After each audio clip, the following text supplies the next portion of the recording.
Fox Sports. We are Fox. We are Wisconsin.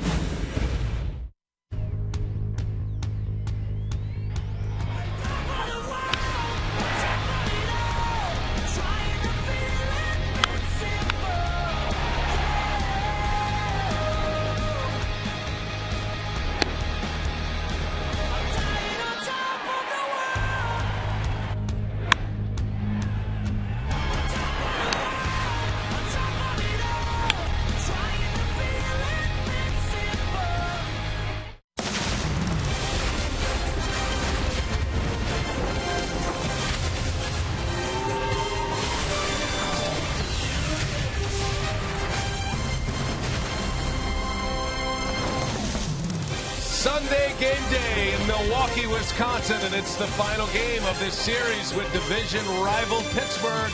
The Brewers and the Buccos this afternoon. Opening day starter Kyle Lohse. He's had to sit on a tough one in the opener. He's back up making his second start of the season here this afternoon. And hi, everybody. We welcome you from Miller Park. Great to have you with us. Brian Anderson, Bill Schroeder. Greg Matzik is our reporter. We'll hear from him in just a little bit. All right, the Brewers finally got loose offensively yesterday, scoring 6 runs on 7 hits. Jimmy Nelson was fantastic, but offensively, we got to zero in on Gene Segura. He has really made a nice comeback. Well, he's had at bats this year that we haven't seen all last year. He was drifting to the baseball a lot last year and really didn't show much power, but during the offseason, he and Darnell Coles and in spring training working on staying back on that back leg, and look what he's been able to do, driving the baseball to the opposite field, up the middle, and still has enough power, still quick enough to be able to pull a pitch that's up in the zone, inner half, hit the big home run in yesterday's ball game. Look at that swing. He's staying on his back leg, not drifting, still showing a lot of power to the opposite field, even when he's out in front. There's a hanging slider right there from Vance Worley, and he stays back, knocks it out of the ballpark. This is the Gene Segura that we saw in the first half in his rookie season. That was his all-star season of 2013, and that home run was measured at 440 feet. But most of his work, as Rock mentioned, has been the right field. That is a beautiful spray chart and the re-emergence of a very talented young shortstop in Gene Segura. Speaking of hot starts, how about historic starts for Adam Lind? Craig and Davey will explain when we continue on Brewers Television.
Wisconsin is brought to you by Menards. Save big money at Menards on all your home improvement needs.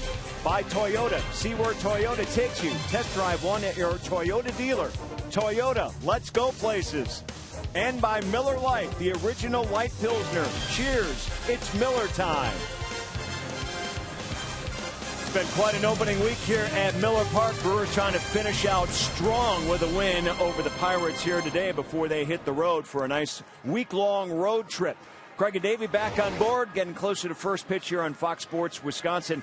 Going to take a look at our T-Mobile game changer. It's got to be Adam Lind this week. Quite an opening week for him in his Brewer debut, showing off his versatility, moving up and down in that lineup for the Brewers, and also doing a nice job against left-handed pitching on Friday night. Well, you know what? That's what's been impressive for me from the start for Adam Lind is the fact that he's done so well against left-handed pitching, which really helps Ron Renicky solidify him in that lineup on a daily basis. Well, Adam Lind has been batting cleanup last night and will again today as we take a look at some kind of cool numbers. If you look at Brewer history, most hits in the first 5 games as a Brewer. Adam Lind right there with Paul Molitor and Dave Parker. 9 hits already. Hopes to continue that hit parade here this afternoon. Brewers an all-important series finale against the Pirates. Crew hits the road, as I mentioned. Kyle Loesch on the bump for Milwaukee here this afternoon. We're anticipating a good one. Enjoy it.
Just about ready for baseball at Miller Park, Milwaukee. It's a beautiful Sunday here.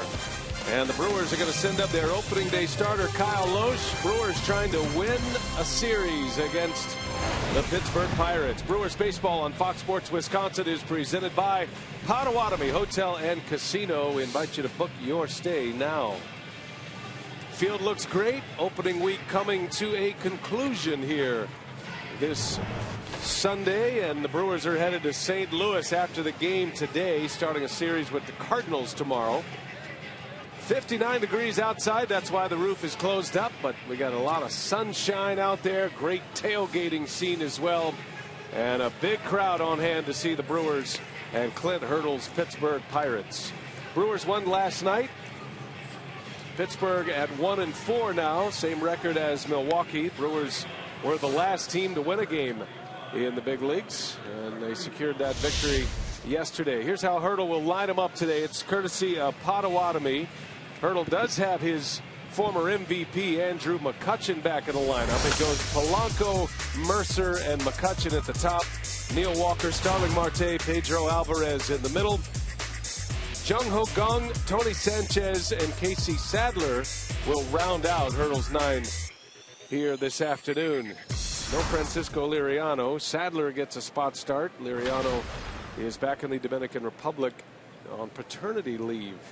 So those are the numbers for Kyle Lohse Monday, and Rockies had to sit on that for a little, or just about a week, shy of a week, and you know he's anxious to get back to work. Yeah, it had to feel like an eternity for Lohse after a very rough start on opening day here at Miller Park against the Colorado Rockies, and hopefully with the Pirates in town, he's going to have some good memories. He's had some great numbers against the Pirates, 11-3 career in 22 starts.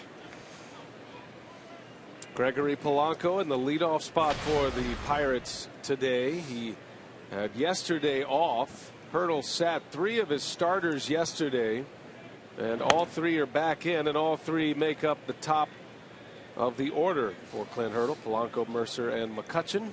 McCutchen left the opener on Friday with a sore left knee, so the Pirates are glad he's able to answer the bell once again today.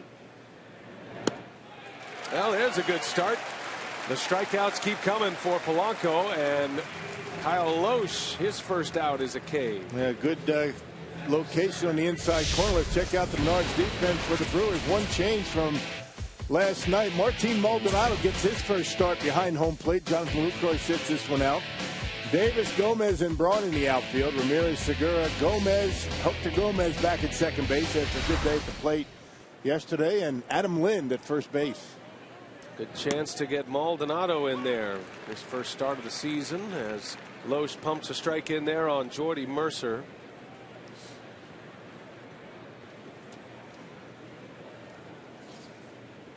Lohse honored with his 3rd career opening day start last Monday against Colorado. He didn't last long. He was out of the game in the 4th inning, giving up 8 earned runs. Had a similar game against the Pirates last year in June, giving up 8 earned runs, but those are very rare for Kyle Lohse. He has, at least in his time with the Brewers and his later years with the Cardinals, been a model of consistency on the mound. You always feel like you have a chance with Kyle on the mound, and just didn't have good location against the Rockies on opening day. Everything up in the strike zone. Mercer elevated to the 2 spot in the order, sends that one foul in the seats.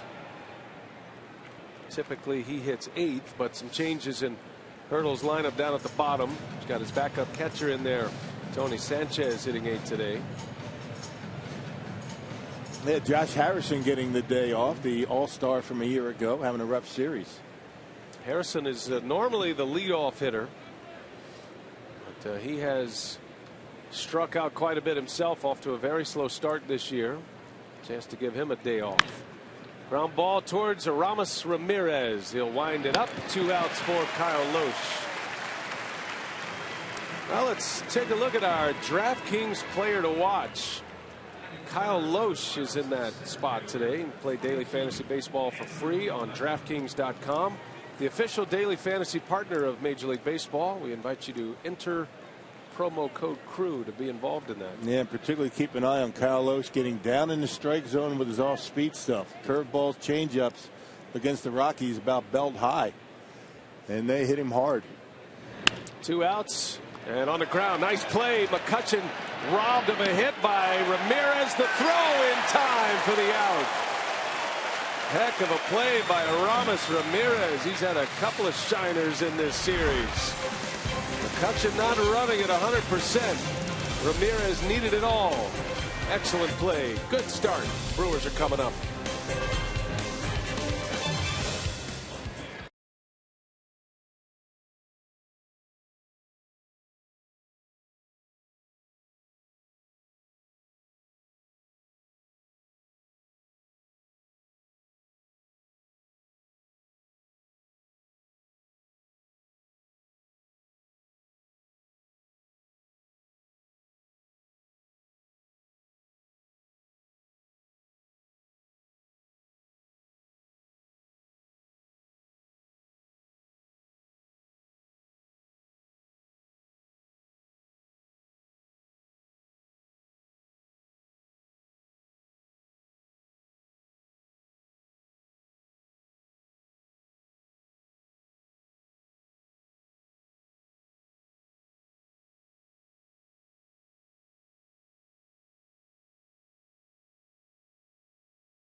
And a sparkling play by Aramis Ramirez to end the top of the first. Now the Brewers are coming up. Fifth-year manager Ron Renneke.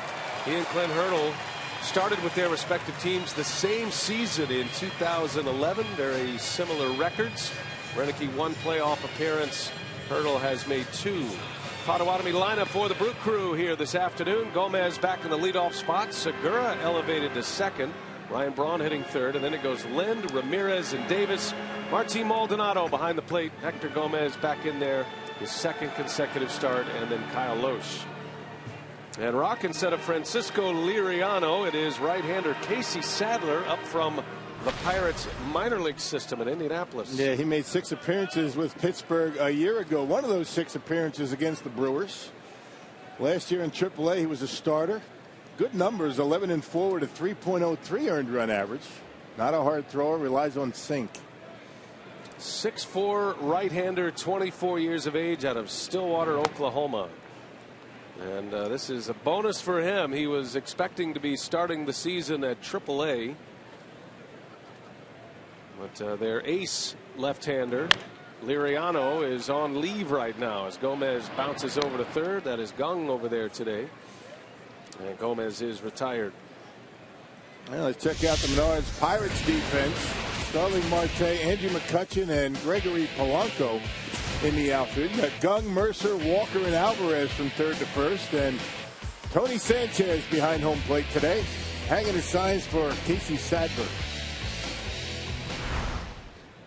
Sadler has appeared against the Brewers. This is his first major league start. He pitched in a game last year against Milwaukee. Segura pops a bunt up, and that's easy for Sadler, and 2 quick outs for him here in the first inning. Not a bad idea, just poor execution as he popped it up. Yeah, nothing irritates a hitter more than that. You get that ball down along the line, it's pretty good chance he's going to get a base hit. Pop it up, it's an easy out. Now to bring up Ryan Braun with 2 away. Rubber game of this 3-game series this afternoon. The Pirates won the opener. Brewers shutting out Pittsburgh last night by a final of 6-0. It was a gem turned in by Jimmy Nelson last night. Set a career high for strikeouts with 9, 7 shutout innings. Only gave up 2 hits, and the Pirates as a team had just those 2 hits throughout the 9-inning game. Yeah, 2 walks, both coming in the 5th inning. Back-to-back walks to start the inning. Got a double play ball, then an out. Then Jimmy Nelson was outstanding. What a curveball he had last night. Pitch that he was working on a lot in spring training. Well, Ryan Braun was hitless yesterday. 0 for 3. Did draw a walk. Has 2 hits on the young season. Braun started opening day. Had to come out of that game with tightness to his right side, and then he missed the next 2 starts. That was against Colorado, although he did pinch hit against the Rockies in the final game of that series. And he's been in the lineup this entire series. Says he felt like he dodged a bullet with that side injury. Thought it was trending more towards an oblique strain, something that would have to have him go on the disabled list, but didn't materialize that way, and the Brewers are fortunate. But overall, he's been feeling pretty good at the plate as far as health-wise, particularly the thumb. And you see the look on Ryan's face right there. That's normally a pitch that Ryan Braun's going to be knocking off the wall somewhere, a hanging slider. It's basically sinker, slider, changeup for Casey Sadler. Doesn't throw hard. He's got good sink on his fastball. Well, I'm sure there's going to be a feeling out process. Brewers do have a little bit of video on Sadler, and saw him last year. He pitched out of the bullpen in all 6 of his outings. One of those came against Milwaukee. That was actually in a Kyle Loesch game, as a matter of fact. Loesch started a game that the Pirates won. Sadler finished it up. Here's a 1-2, and a sinker got him. So Braun is out, and the inning is over, and Sadler has a 1-2-3 frame with a K to get his day started.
Scoreless underway at Miller Park, Milwaukee.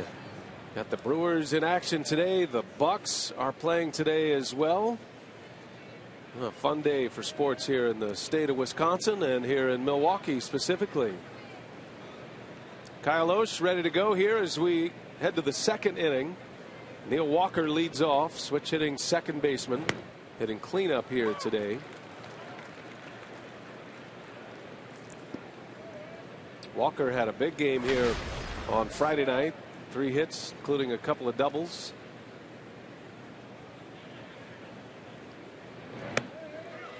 Yeah, big power from the left side of the plate, the switch hitter. And he's really improved defensively. He made a nice play, a couple of nice plays in this series. One on an attempted steal. A nice play on a short hop and able to tag a runner out. Pulls that one over to Adam Lind. And that'll be out number 1. Kyle Osh getting his ground balls early. That wasn't necessarily a ground ball pitch, but still got the intended result. Yeah, that's not exactly where he wants a sinker, up in his eyes. I mean, 88 miles an hour was one of those 2 seamers, and Neil Walker got on top of it too much. High fastball grounds easily to Adam Lind. 1 gone for Starling Marte. Another Pirate off to a slow start. Pittsburgh was swept in Cincinnati to start the year. 2 of those losses were of the walk-off variety. And they have a hobbled superstar in Andrew McCutchen. He's dealing with a left knee problem. Marte's off to a slow start. Josh Harrison struggling at the plate as well. There's another wave and a miss, and it's 0-2 on Marte. Yeah, much better location on his breaking pitch, at least so far today.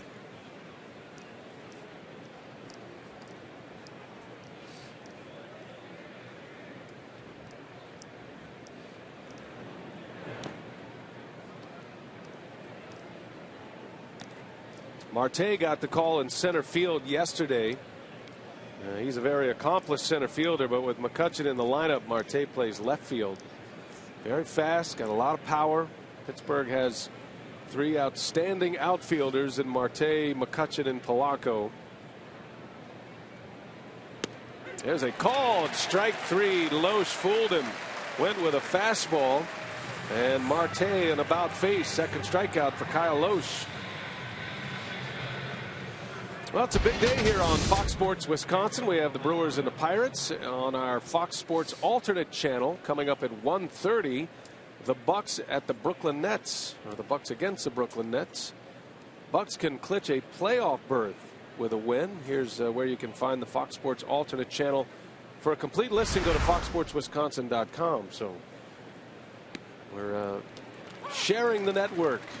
Yeah, good luck to the Bucks. Be good to see him back in the playoffs. Magic number of 1 for the Bucks to secure a playoff berth. Pedro Alvarez, big cut and a miss. 0-2 the count. Loesch pouring in the strikes.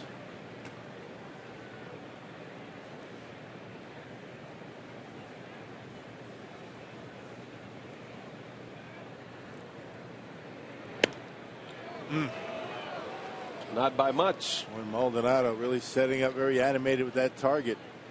You know, he's loving being back there today. Caught a lot in spring training, particularly early on. Now, Lucroy was out with a hamstring injury early. Terrific backup catcher. What a start for Loesch. Back-to-back strikeouts. He's got 3 already. 6 up, 6 down. The red hot Adam Lind will lead off.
Brewers baseball on Fox Sports Wisconsin is presented by Potawatomi Bingo and Casino. Book your stay now.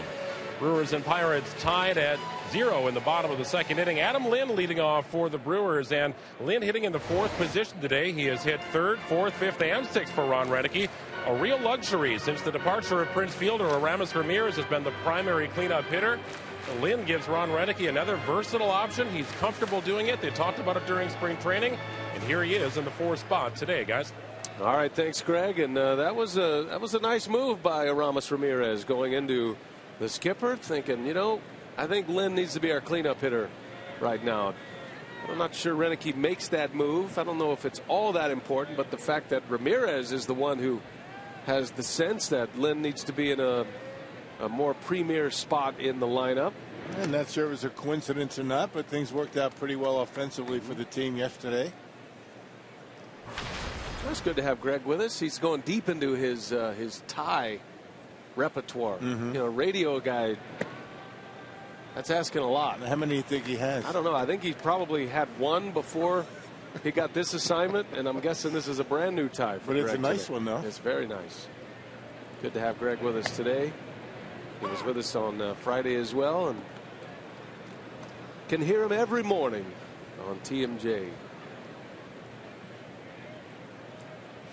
Adam Lind, 9 hits already in the first 5 games of the season. Craig and Davey talked about the historic nature of that statistic. It's the most any Brewer has ever had in his first 5 games with the franchise. Ties Paul Molitor and Dave Parker. Legendary Pirate Dave Parker, the Cobra. Nice way to introduce yourself to Milwaukee, right, with all those hits. Broke his bat. Shift is on. And a backhand play by Walker for out number 1. It was important to get off to a good start when you get traded to a new team, and Adam Lynn's been able to do that.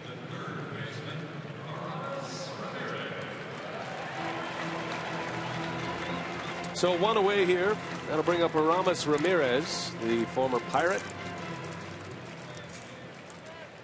Signed, developed, came to the big leagues with the Pirates, and his career coming full circle. He is in his last year of his career. Announced that he will retire at season's end during spring training.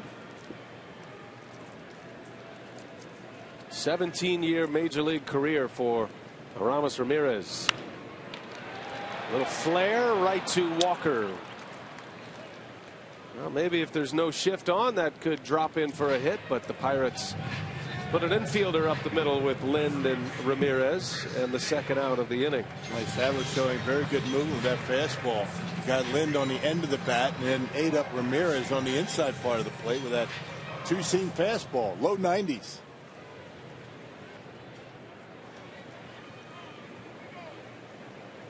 Two quick outs for Chris Davis.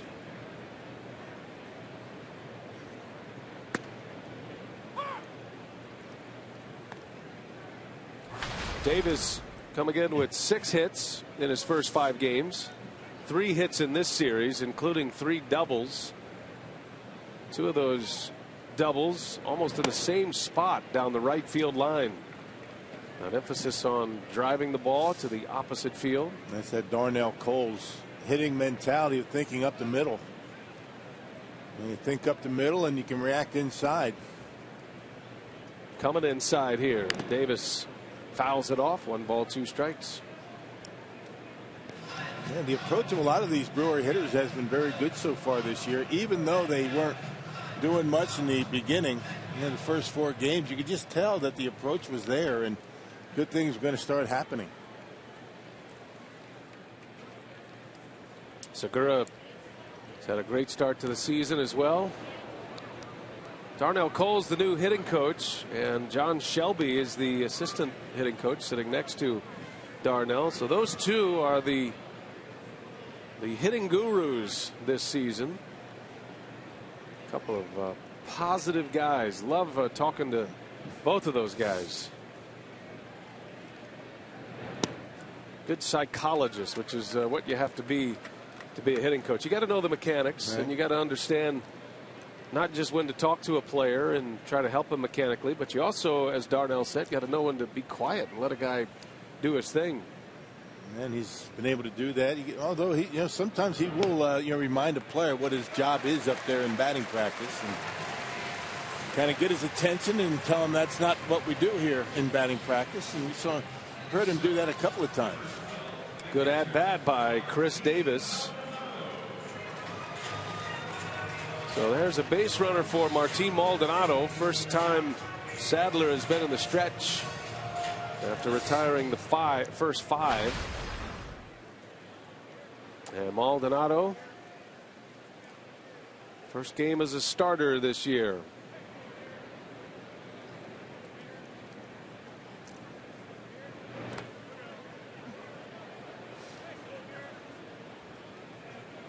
And at spots like this, the Brewers were very happy to get Maldonado to sign a 2-year contract. I mean, when you can find a backup catcher that can play once a week and still be relatively productive and certainly give you a good defensive effort and give you a couple of hits once in a while, it's a tough thing to do. Maldonado has 1 plate appearance this year. That came on opening day, came off the bench and caught the 9th inning. Also had a ground out in that game. He hit 4 home runs last year, and his 30 starts, played in 52 games. 30 of those were starts. Lucroy catches a lot, but the idea is that Lucroy would make a move over to first base occasionally, maybe more often than he did last season. Maldonado, very capable backup. Brewers are pleased with their catching core, with Lucroy, an all-star, as the starter, and an excellent backup catcher in Maldonado, who could be in a starting role with a number of teams in the big leagues. And they've got a guy down in the minor leagues that looked pretty good in spring training. Centeno. I mean, that kid can throw. Good catcher. Got some big league experience. Yeah, Juan Centeno. We saw a lot of him this spring. 3 balls and a strike on Maldonado. Davis at first. Minor leagues are off and running now. The Brewers AAA affiliate is now in Colorado Springs. The Sky Sox changed affiliates. And a new AA location this year, the Biloxi Shuckers.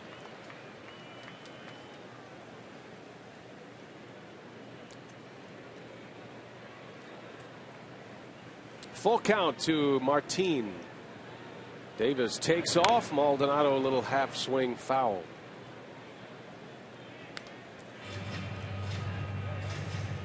The Shuckers. The Shuckers. It's like an oyster. You like oysters? Yeah. Yeah, my college down in Texas, we were kind of famous for that. They had every year they had the oyster bake. You good at shucking oysters? Shucking oysters. It's all about the cocktail sauce for me, though. Right. Yeah, shuck more oysters than I care to admit. Ground ball up the middle, ranging over is Mercer. He spins and fires a strike to first. Wow, what a play by Jordy Mercer. Heck of a play to get Maldonado. Inning is over. 2 in the books at Miller Park.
strikeouts thus far. A scratch golfer getting the start on Masters Sunday today. How about this Carsoup.com trivia? Timely question. What is Kyle Lohse's career record when starting on Masters Sunday? That's going deep into the trivia. It's going to be just a guess situation. You think? We're just going to have to take a guess. Isn't it in notes? I'm not sure about that. Although Mike Vasallo, I haven't quite gotten to the notes yet. There's a ground to third, and it's in and out of the glove of Ramirez. Recovers, and he's able to get the out. Wow. A hot shot off the bat of Jung Ho Gung. Yeah, never give up on it. That was a bullet to Ramirez. He knocked it down and able to recover and get the out at first base. Let's see what happens here. Let's see if Gung just stops running. We can't see it. He's able to keep it close enough to get the out. Just got him by half a step. Strong, accurate arm makes up some ground, and yeah, good call over there. 8th place hitter Tony Sanchez, the Pirates backup catcher, getting a Sunday start today. I think guys on the left side of the infield know they're going to be busy with Kyle Lohse on the mound. Doesn't throw hard. He relies on the ground ball out. It's been all ground balls and strikeouts so far for Kyle. And 3 of the 4 ground outs have gone to Aramis Ramirez. Little flare, that's going to fall, a base hit. Sanchez dumps one into right for the first hit of the ball game for the Pirates. Hey, Willie Peralta makes his bobblehead debut 2 weeks from today on Sunday, April 26th. The Brewers take on the St. Louis Cardinals, and all fans will get a Willie Peralta bobblehead courtesy of U.S. Cellular. For tickets, visit Brewers.com today. We got a sneak peek of the Willie Peralta bobblehead. It's nice. He's in the road grays as the pitcher Sadler takes a strike. It is a Rob Deere bobblehead today, so we have we can have a whole game up here. We got pitcher, catcher. That'd be good. That power versus power right there. It's nice. Rob Deere is going to join us, I think, if his people get him here on time. Well, I saw him on the field, so he did make it to Miller Park today. There's a bunt. The pitcher Sadler advances the runner. Rob Deere bobblehead day, the first bobblehead of the season, and capturing an historic moment in Brewers franchise history, that game-tying home run on Easter Sunday. And Willie's glad to have a bobblehead. We're happy for him.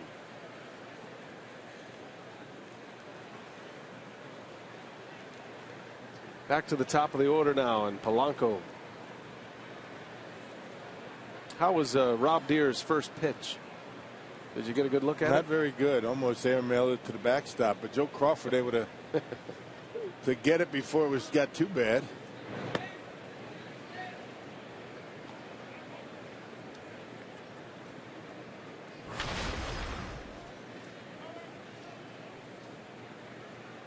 Polanco, a strikeout victim in the first inning. 2 outs here in the third.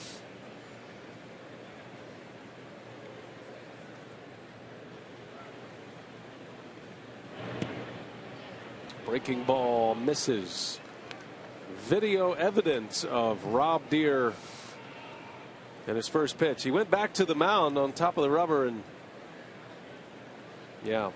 That hurt a little. I think that hurt him a little bit. I think the sunglasses, I don't think the sunglasses helped him there. I'm not sure we could even see Joe. General direction. Instead of a ceremonial first pitch, they ought to have when you got a guy like Rob Deere, you ought to have him do a ceremonial first swing, you know. And, off the tee? Yeah, just see how far he can hit one. Let him smack one under the upper deck.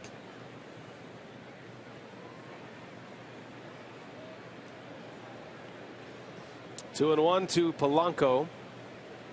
Runner at second. Pirates threatening here, and that ball's lined off the glove of Gomez. Coming around to try to score. Here's Braun's throw. 2 hops, and in to score is Sanchez. A 2-out RBI from Gregory Polanco, and the Pirates have the lead. Yeah, just off the glove of Hector Gomez, and I think it slowed it down just enough to make the throw into home plate a little bit late. If he doesn't get a piece of this baseball, I think Braun might have a play at home. It was a pretty good throw, but these days you can't block home plate, and Maldonado just makes sure that Polanco doesn't get to second. 3 years ago, that would be a perfect example of a guy wanting to block off home plate, and I guarantee Sanchez would not have slid head first. We'd have had a violent collision at the plate, most likely. Well, the Pirates strike first.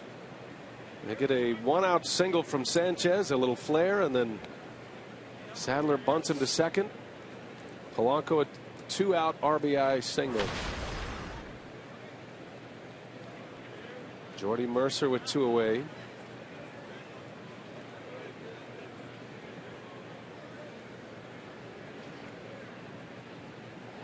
Speaking of the pregame ceremonies, Rob Deere was supposed to be the headliner, the first pitch, but a 6-year-old stole the show. Liamani Segura sang the national anthem today. She knocked it out of the park. Yes, she did. Line drive to center. Gomez makes the play. The inning is over, but the Buccos strike. They get a run on 2 hits.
Pirates on the board. A Gregory Polanco RBI single.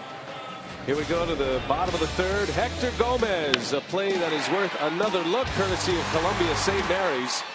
And that hit drove in 2 runs and let some serious air out of the balloon in yesterday's game, giving the Brewers an early lead, a part of a 3-run inning. 2 hits yesterday for Hector Gomez, and he is rewarded with another start at second base today. Yeah, why not? I mean, swinging about well. Even the out that he made was hit pretty well to left field. Off to a good start, 2 for 3. So much to that at bat. His first at bat in yesterday's game, making his first career start at second base yesterday. Brewers did have a run in, but they were down at the bottom of their order with the pitcher coming up next. So you felt like there was a way out of the inning for Vance Worley and the Pirates.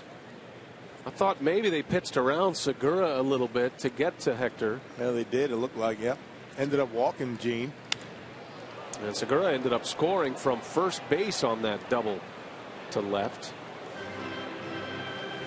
A lot of things went well for the Brew Crew last night. I mean, great pitching, good defense, timely hitting.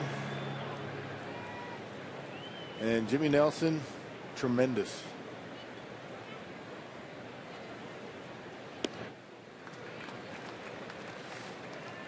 Gomez glad to be back in the big leagues. He was all smiles today.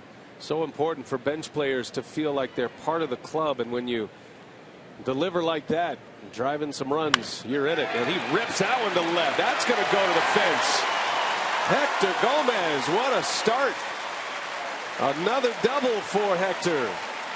And it's a leadoff double here in the third inning on a Sunday. He's hitting everything hard. All 4 of his at-bats so far have been hit right on the button. Fastball right down the middle, gets that bat head out and rips it down the line. 3 hits, 3 doubles for Hector Gomez. Swinging about, a lot of confidence. No doubt. That sets an inning up beautifully here at the bottom of the order. A leadoff double with the pitcher coming up, and Loesch, typically a good bunter. Pirates are expecting him to try to drop one down.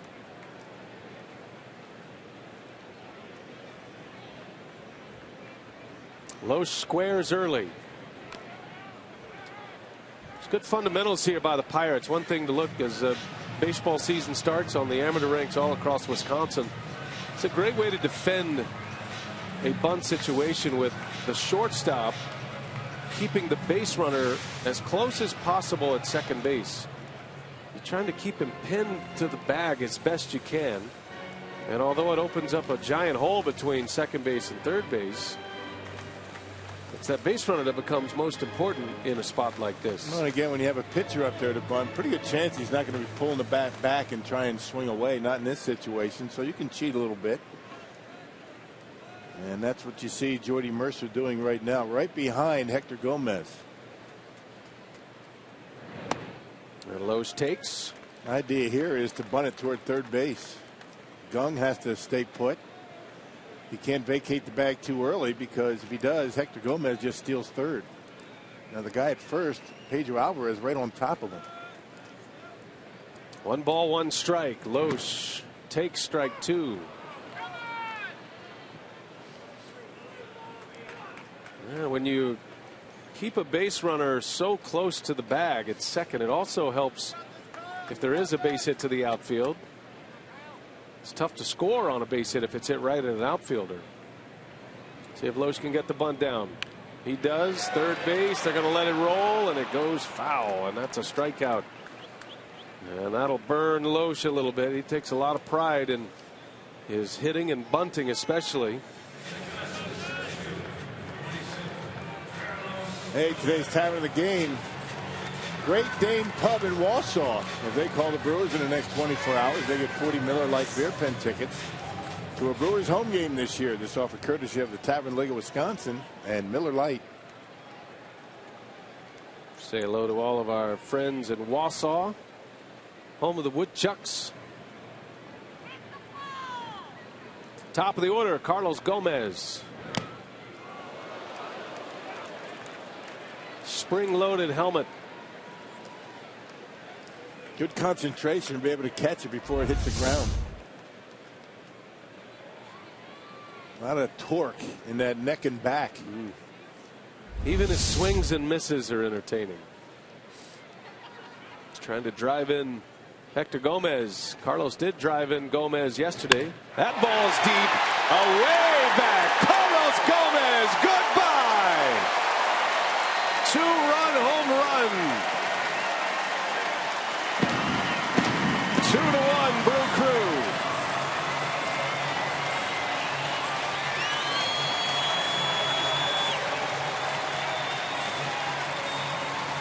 First homer of the year for Carlos Gomez. Almost the same pitch that he swung through the pitch before. This went up a little bit more, and when you swing hard like that, you make contact. Majestic home runs. Boy, oh boy. Almost over the second deck. And on the first pitch, Segura swings, breaks his bat, and an out. Roller to the shortstop, Mercer. Segura trying to ambush Sadler before Gomez even gets to his seat. Powerball home run number 1 for Carlos Gomez. Led the ball club last year with 23 homers to go along with his 30 stolen bases. 2 outs now. Here is Ryan Braun.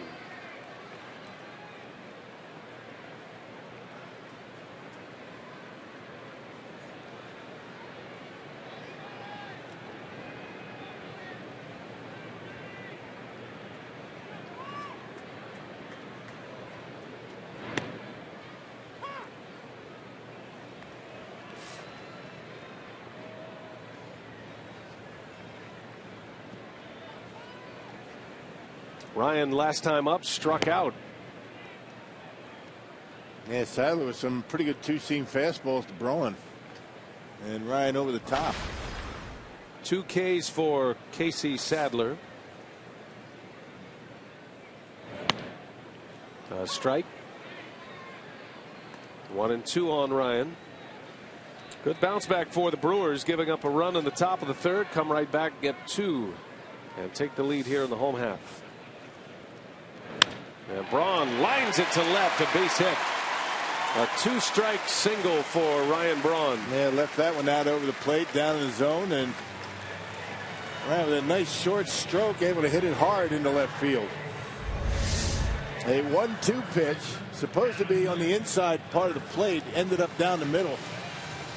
And Braun able to get the part of the bat on it and hit it hard.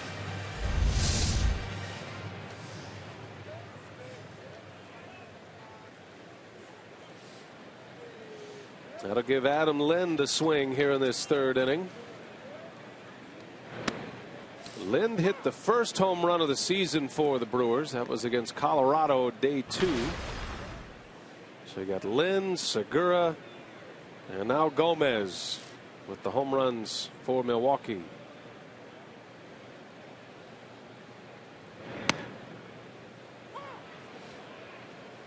Quickly 0-2 on Adam.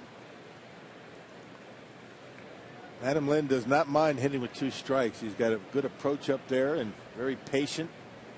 A lot of confidence. He keeps the bat in the hitting zone a long time, and he's got a lot of 2-strike hits so far this year.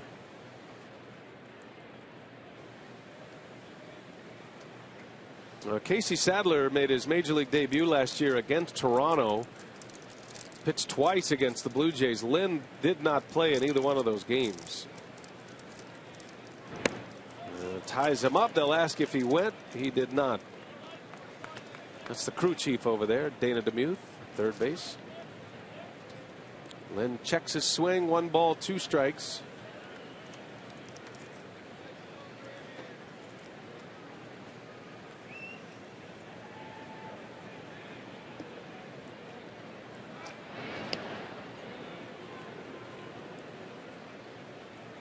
I wonder how much running Ryan Braun's going to do this year. I mean, when he feels good and he's healthy, he can steal some bases. He's a smart base runner and has pretty good speed.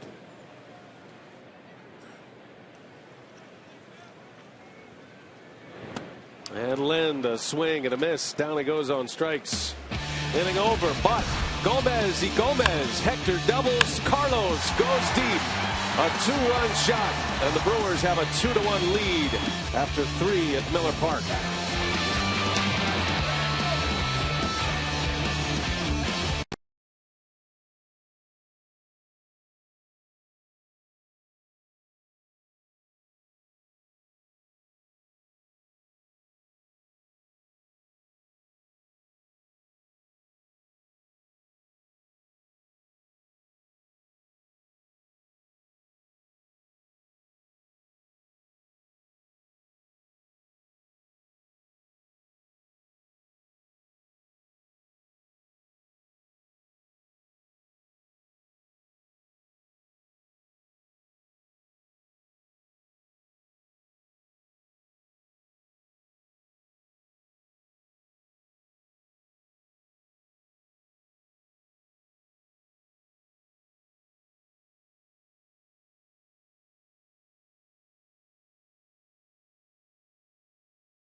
the lead over the Pirates. Our Carsoup.com trivia.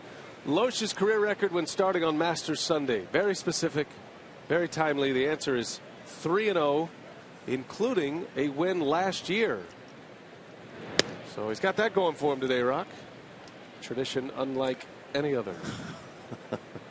I think they're going to trademark that, so that may be the last time I get to say that. Okay, yeah, I've never heard that before. Yeah, 8 2/3 last year, just 1 run. There's a little tapper by McCutchen. He shuts it down early, trying to protect that knee a little bit. Just does not look like the same player. You give him credit for trying to give it a go, but you can tell that left knee is giving him some trouble. Yeah, he realizes how important he is to that lineup. I mean, he sat out yesterday. The Pirates got shut out. And even on that ground ball in the first inning to Ramirez, I think a healthy McCutchen beats that out easily.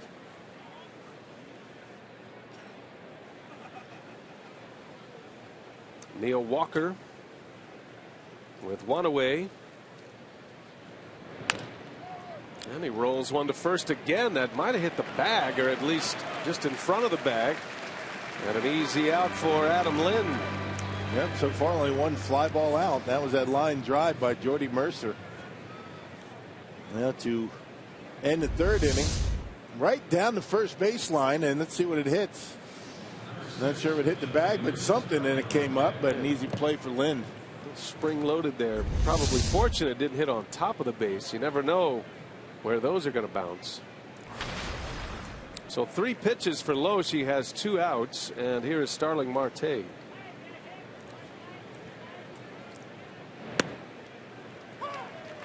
Yeah, Loesch started on Masters Sunday against the Pirates last year. His other 2 outings were as a member of the Cardinals. Loesch is a very accomplished golfer. I don't think he's quite good enough to go pro, you know, or maybe do like a Champions Tour when his playing days are over, but he's certainly got way above average skills on the golf course. Is he in the Brian Anderson category? Oh, he's way better than me. No. Absolutely. I played around with Kyle in the wintertime when I was in Phoenix, and he played and beat a PGA Tour winner that day. Really? Who will go unnamed. You're not going to give the name? Kurt Byram. Yeah. Beat him. I'm sure Kurt appreciates that. I'm sure he's watching. Now, Kurt was very impressed with my old partner at the Golf Channel, Kurt Byram. He said, this guy's legit. And he was. Kyle hits it about, on average, about 320. No exaggeration. And hit a couple of drives that day over 350. Wow. Here's a 1-2 upstairs, ball 2. More reasons why I've quit the game. Golf's not for everyone, Rock.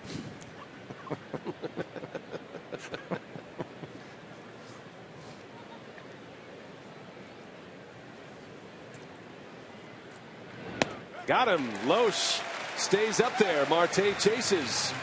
And Kyle Loesch with 4 Ks already. Strikeouts and groundouts. He's off to a good start.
two-run homer has the Brew Crew on top. We head to the bottom of the fourth.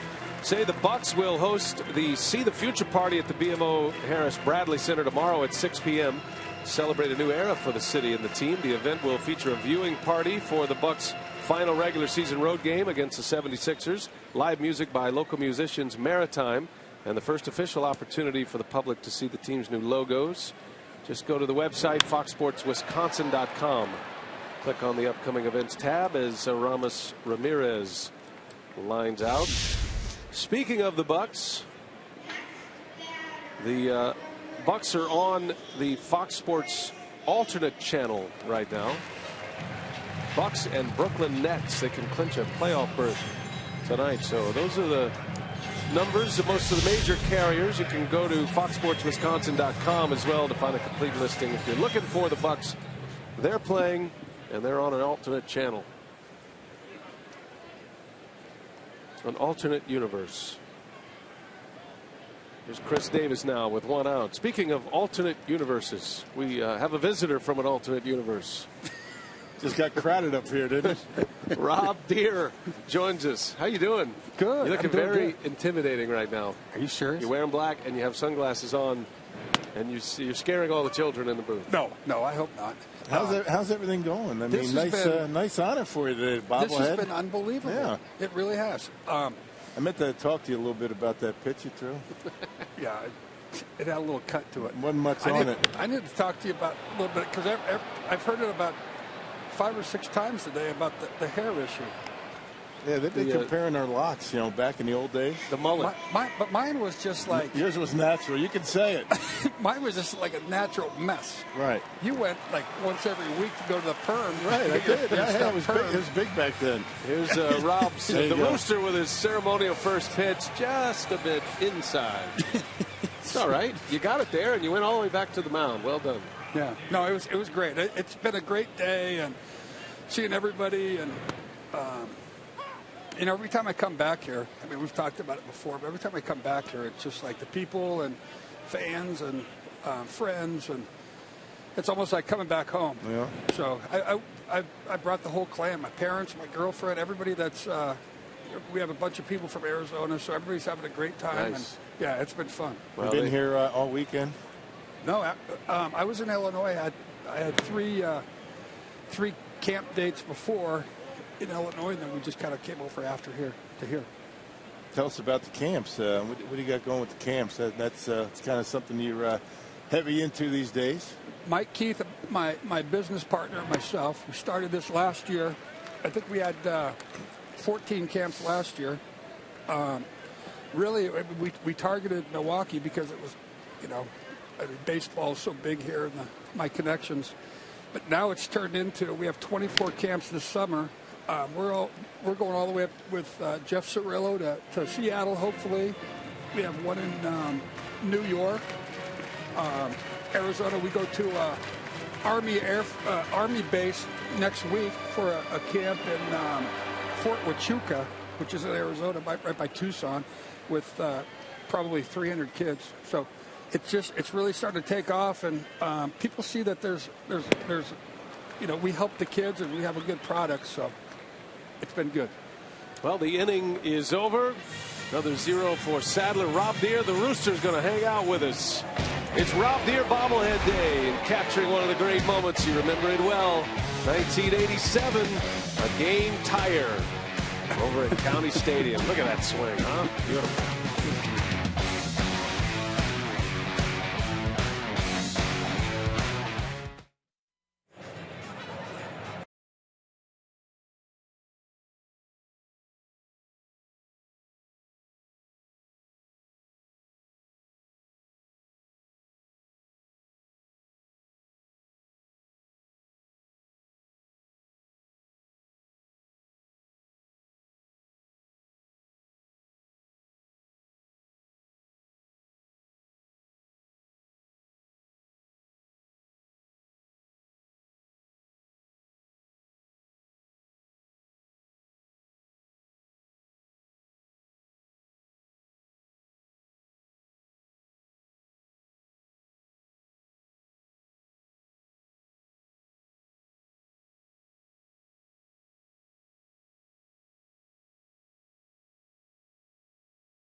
Rob Deere.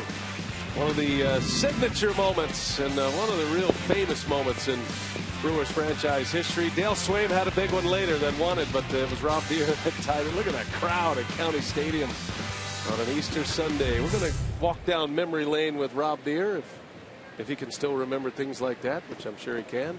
Kyle Loesch back to work here in the 5th. All right, so put us back in that place in 1987. You know, what were you thinking? What was going through your mind as you stepped up to the plate?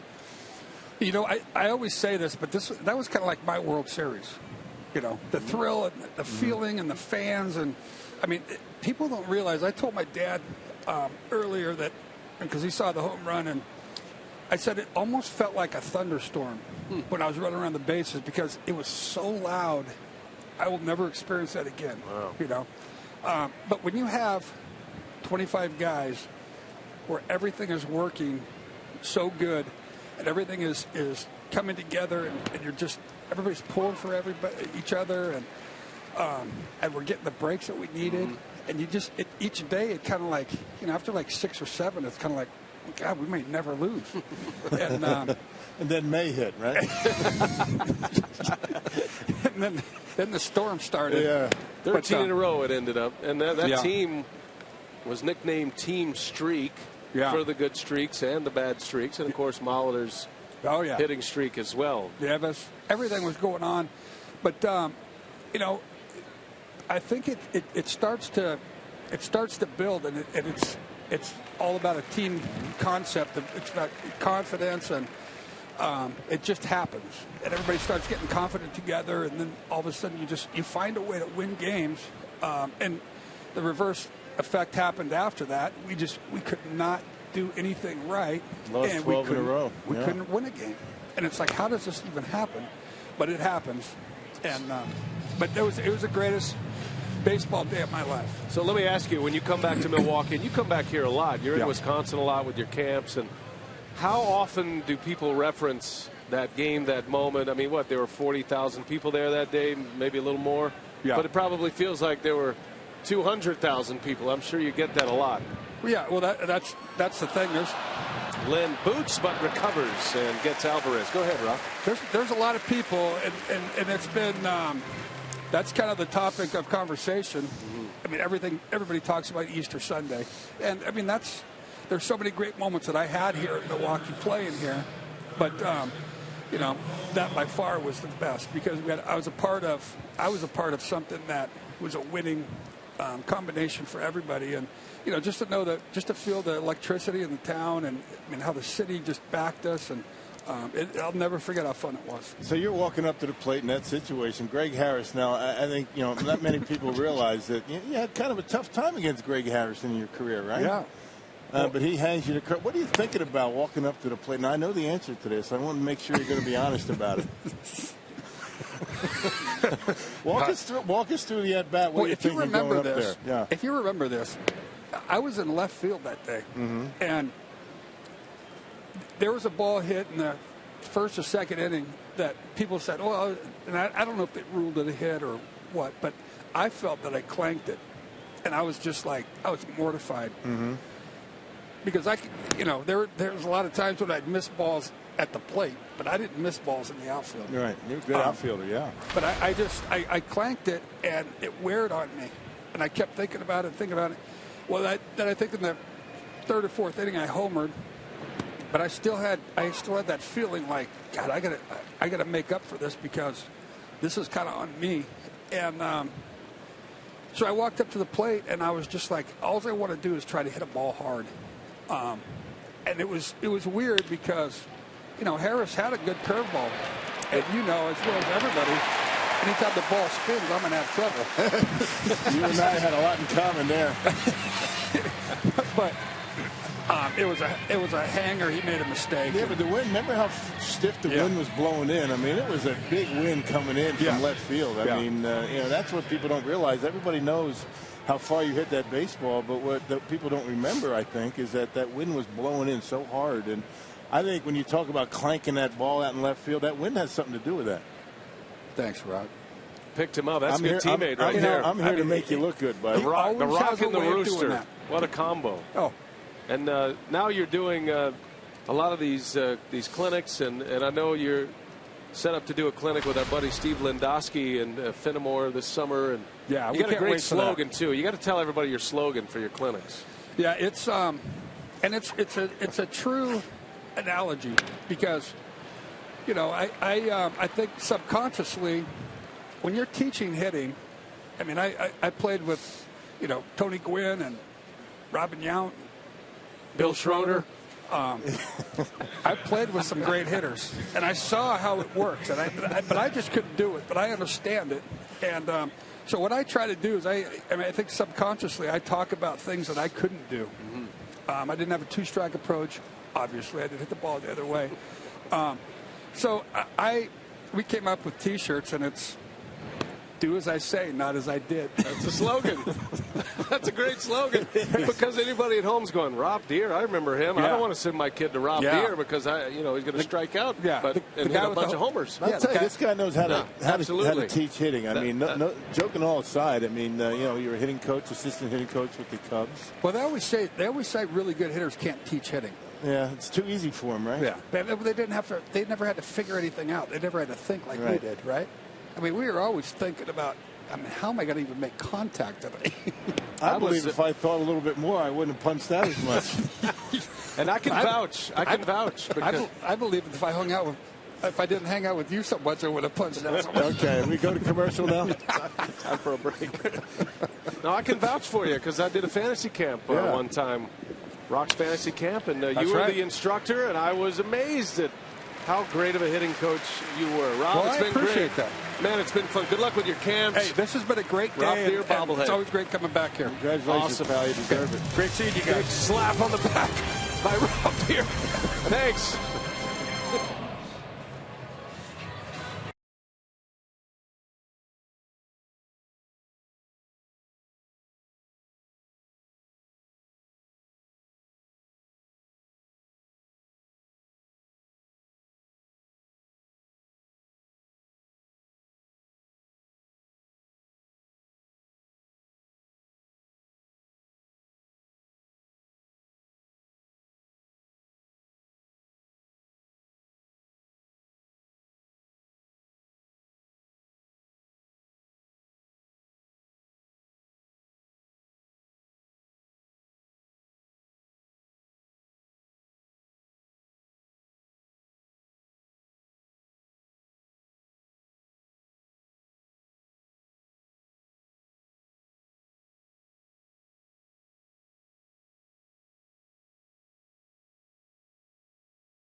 Sports Wisconsin is brought to you by Marshfield Clinic. Don't just live, shine. By Piggly Wiggly, the official supermarket of Fox Sports Wisconsin. And by Hupy and Abraham, 800-800-5678. Hupy and Abraham, tell them you mean business. On our way to the bottom of the fifth, Hector Gomez will lead off. And let's check in with Greg Matzek with more on the surprising talent in 2015. Go ahead, Greg. Yeah, guys, Hector Gomez, this is just his 30th at-bat in the major leagues, a relatively inexperienced player at the major league level.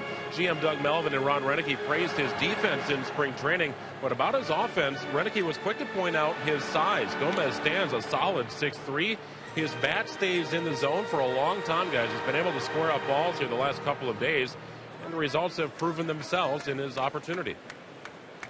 Hector is making the most. That's not an easy thing to do, to come off the bench, especially for a guy who doesn't have a whole lot of experience, because he wants to impress and he wants to stay in the major leagues. That's can be a bigger challenge than actually making it here. So that first hit yesterday certainly gives him a lot of confidence. And now he has 3 hits. They're all doubles in the last 2 games. Man, that's what I was just getting ready to say. I mean, nothing is better for a guy that's coming off the bench and his first opportunity to hit a bullet like that. And such a big point in the ball game, too, driving a couple of runs.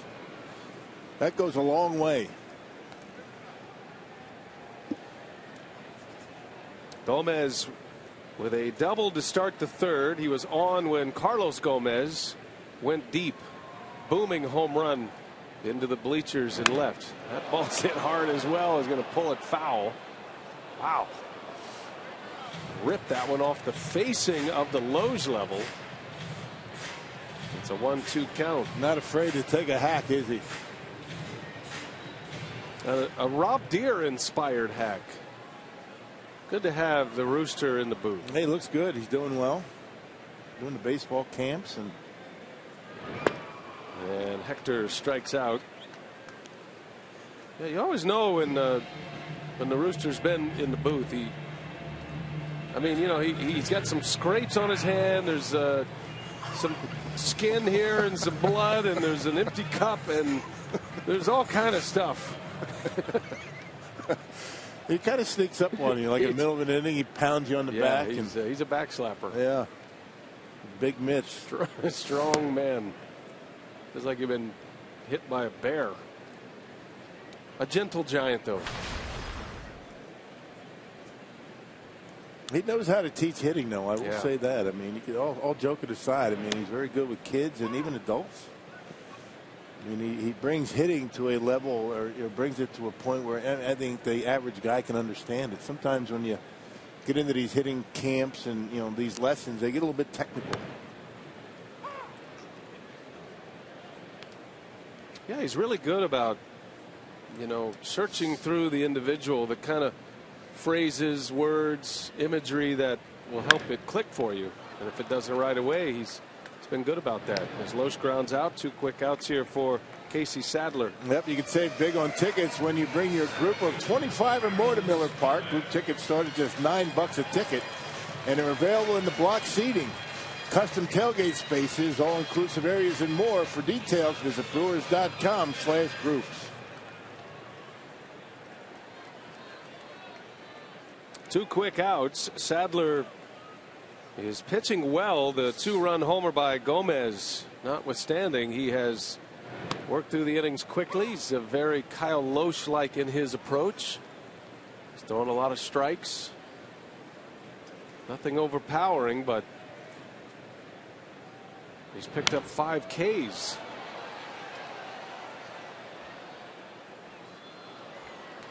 Carlos Gomez back in the 3rd. Jimmy John's delivery of the game. Brewers down 1-0. After that swing, it was 2-1 Milwaukee and a no-doubter. And Sadler got that fastball by him the pitch before, but Carlos able to center on the next one. Doubled up inside. Second one didn't work for him. Sadler is a spot starter today for Francisco Liriano, who is away from the ball club. That ball's hit hard left field, hooking, and it is a one-hopper off the fence. Carlos Gomez with his 2nd hit. It's a double with 2 outs. Well, it looked like he hung a slider. Didn't want it there. Wanted it down and away. Left it in the middle part of the plate. And Carlos able to wait back long enough. Got it down on the end a little bit. Actually a changeup, not a slider. 85 miles an hour. So Carlos able to get the changeup and hook it out in the left field. One hops the fence.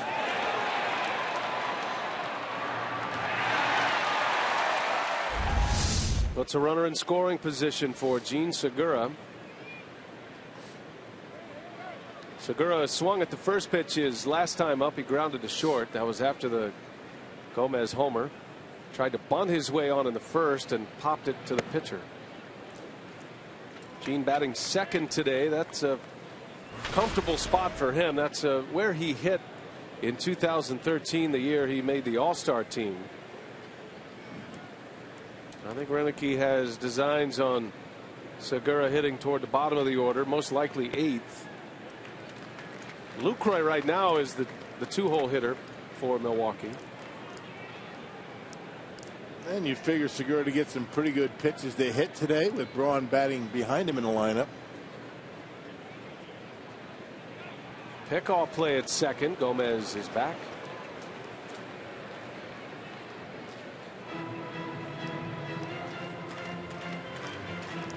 Clint Hurdle trying to keep Carlos honest. All three outfielders for the Pirates throw the ball exceptionally well. Polanco's got the strongest arm of the three in right field. Segura trying to cash in a 2-out RBI here. The outfield playing shallow on Segura. Andrew McCutcheon very shallow in center. Opening up those gaps for Gene. And a pickoff play. They got Gomez. Inside move. Gomez in a rundown and tagged out. And, yep, he's out. And that's the inning. That's a base running mistake by Carlos Gomez. Or can't do it. Inning is over. Brewers still lead it 2-1.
Brewers baseball on Fox Sports Wisconsin is presented by Potawatomi Hotel and Casino.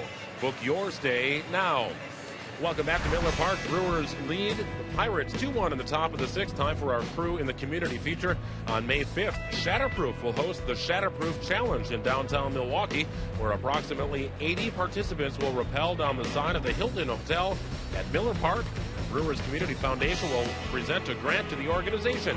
Shatterproof staff will be at Miller Park distributing literature to raise awareness for the cause. To learn more about the event, visit www.shatterproof.org. All right, Greg, thanks. Great cause. Happy to stand behind that one.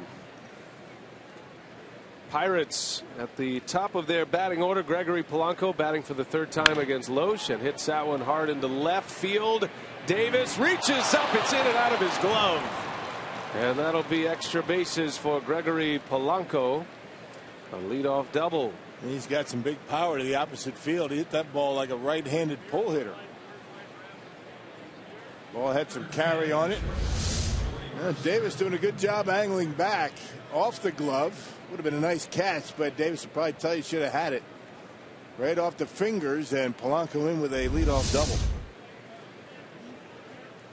Tying run at second base. Polanco has 2 of the 4 Pirates hits off Loesch today. Jordy Mercer now.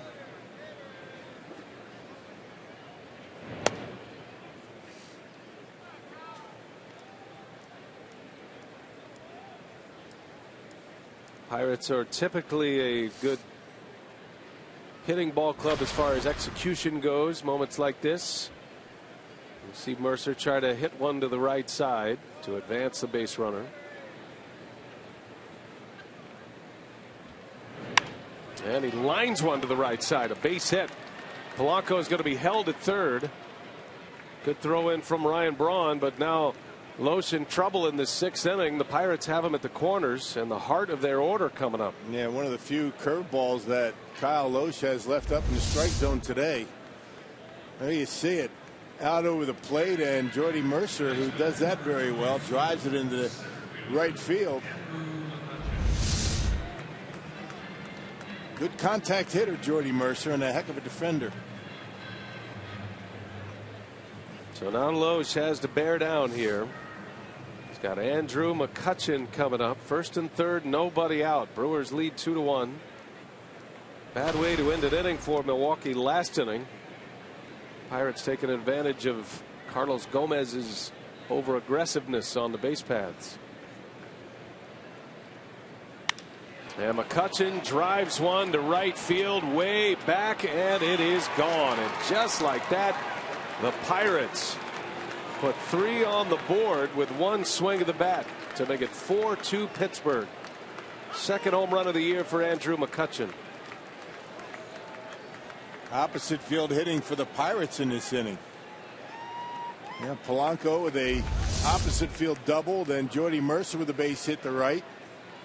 There's a cut fastball, and Andrew McCutchen, bad knee or none, able to drive that one way out of here into that Pirates bullpen. Another pitch up in the strike zone for Kyle Loesch.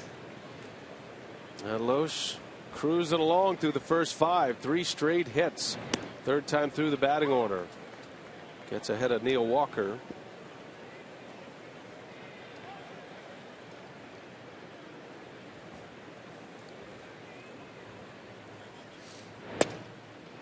Oh, and 2. So the 2 all-star outfielders in the National League last year have homered. Carlos Gomez and Andrew McCutchen.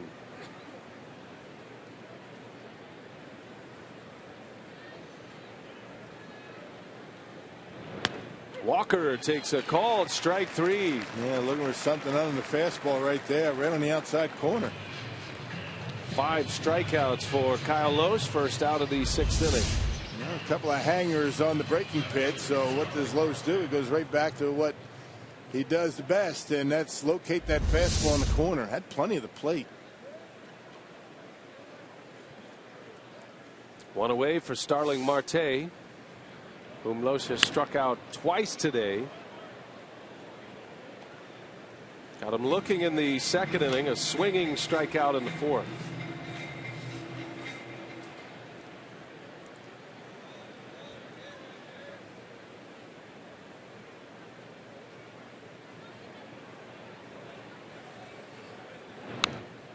Oh, and 2.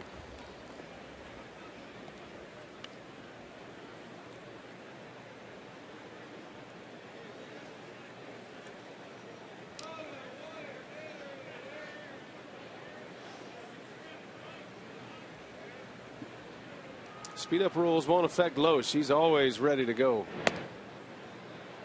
Yeah, it doesn't venture too far from that pitching rubber. Shows a sign of confidence out there. Always helps when your catcher knows what you want to throw. 1 and 2 the count on Marte. He lays off. Count evens at 2-2. Curious to see what Clint Hurdle does now that his team has the lead. He's getting a spot start today from Casey Sadler up from AAA. Sadler has pitched well, 5 innings, just 2 runs. Activity out in that Pirates bullpen as we speak. Today when you felt the Brewers, as Jared Hughes continues to get loose, he was up last inning as well. But you don't draw the ace, Francisco Liriano.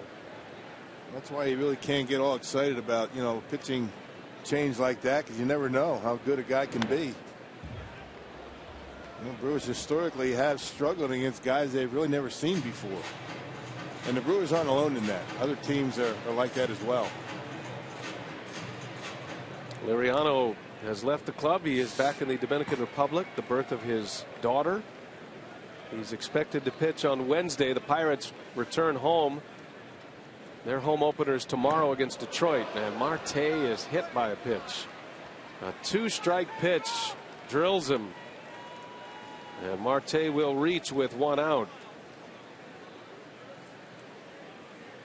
Yeah, the 2-2 count. Tried to come inside and just got in there a little bit too much.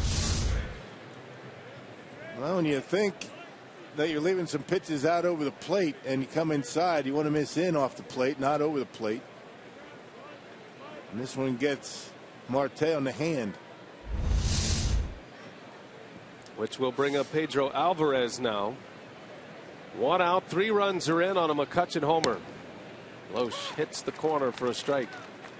Key hitter for Kyle Loesch.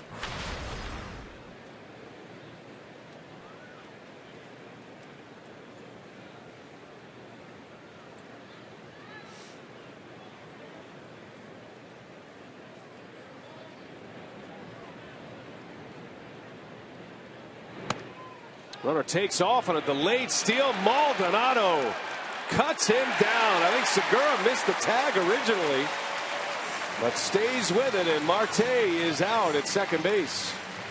Yeah, Segura missed him, and Marte overslid the bag. That's the problem with the head-first slide.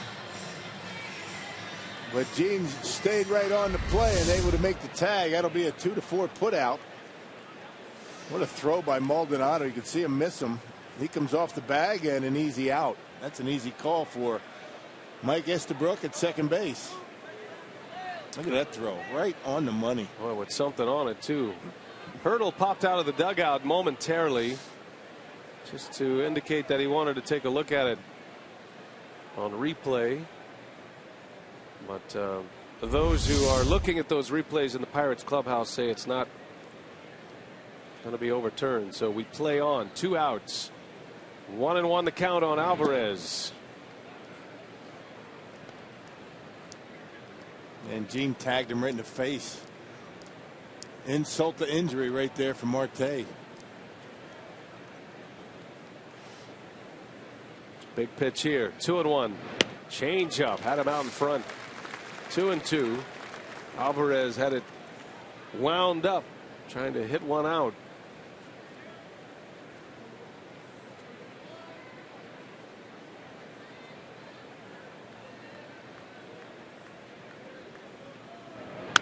On the ground, Loesch gobbles it up, and that will retire the side.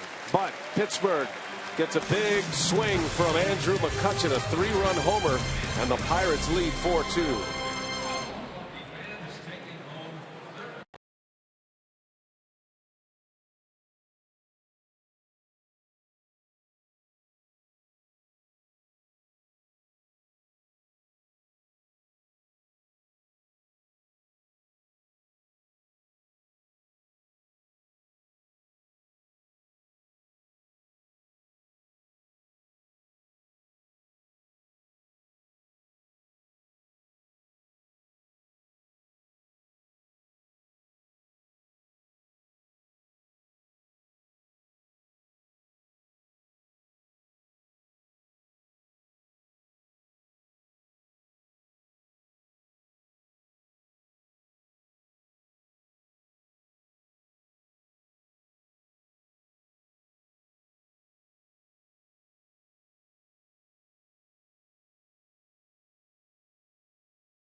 It is 4-2 as we go to the home sixth.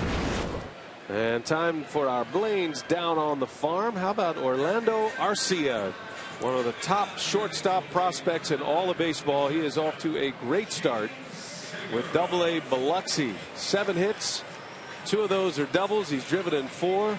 And if you don't know the story, Biloxi is undergoing stadium renovations right now. They won't be able to get into their stadium until June. 55-game road trip. 1 bus, 55-game road trip to start the season. Oh, man. So it's Jared Hughes out of the Pittsburgh bullpen. Hurdle gets all he wants out of his spot starter today, Casey Sadler, who exits with a lead in his first major league start.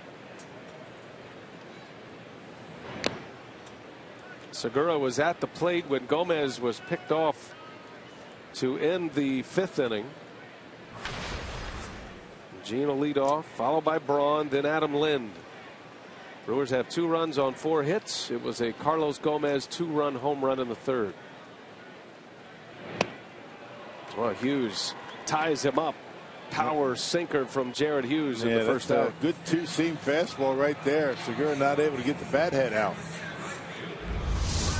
Talk about handcuffing a hitter. Look at this pitch. And Segura just trying to get a piece of it to stay alive. And look at this ball sink. Way off the inside corner, though.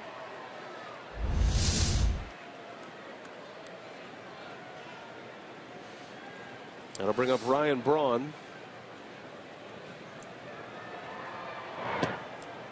Pirates won the opener Friday night, sending the Brewers to 0-4 to start the year. Milwaukee with their first win of the season last night. A shutout last night. Started by Jimmy Nelson, Will Smith, and Jonathan Broxton finished it off. A 2-hit shutout last night.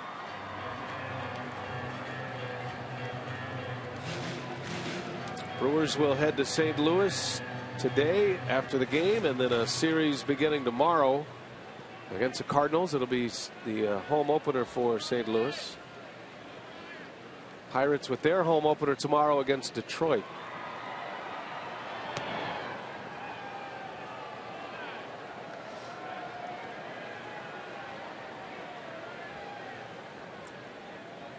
We saw Hughes on Friday night. Pitched well out of the Pittsburgh bullpen.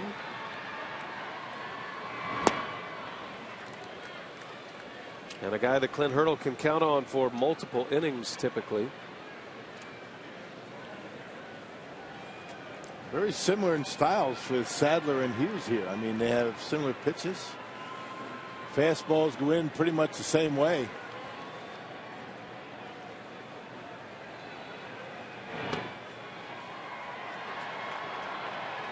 And you would think that would benefit the Brewers.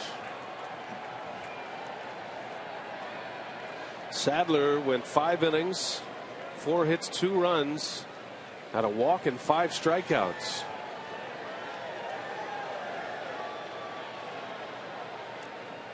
Full count to Braun. In the air to right, little jam shot. Polanco is under it for out number 2.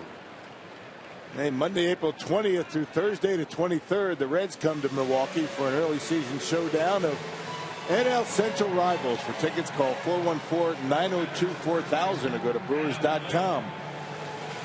The Redlegs in town. Joey Votto off to a good start. Brewers are going to see the Reds shortly, as well as everybody else in the division. This is the 3rd of a 22-game stretch against the National League Central. That will not end until first part of May. Adam Lind takes strike 1. Next road trip will be St. Louis and Pittsburgh. And then the Reds and the Cardinals on the next homestand, and then the Brewers go to Cincinnati and to Chicago. Second road trip of the year.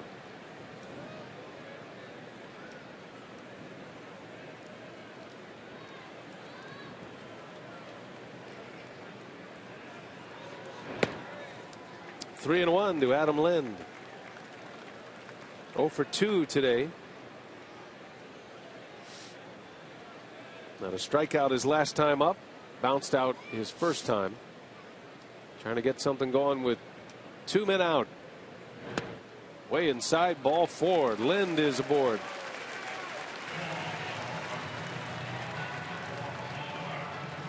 So the tying run will bat here in the 6th inning. Aramis Ramirez coming up.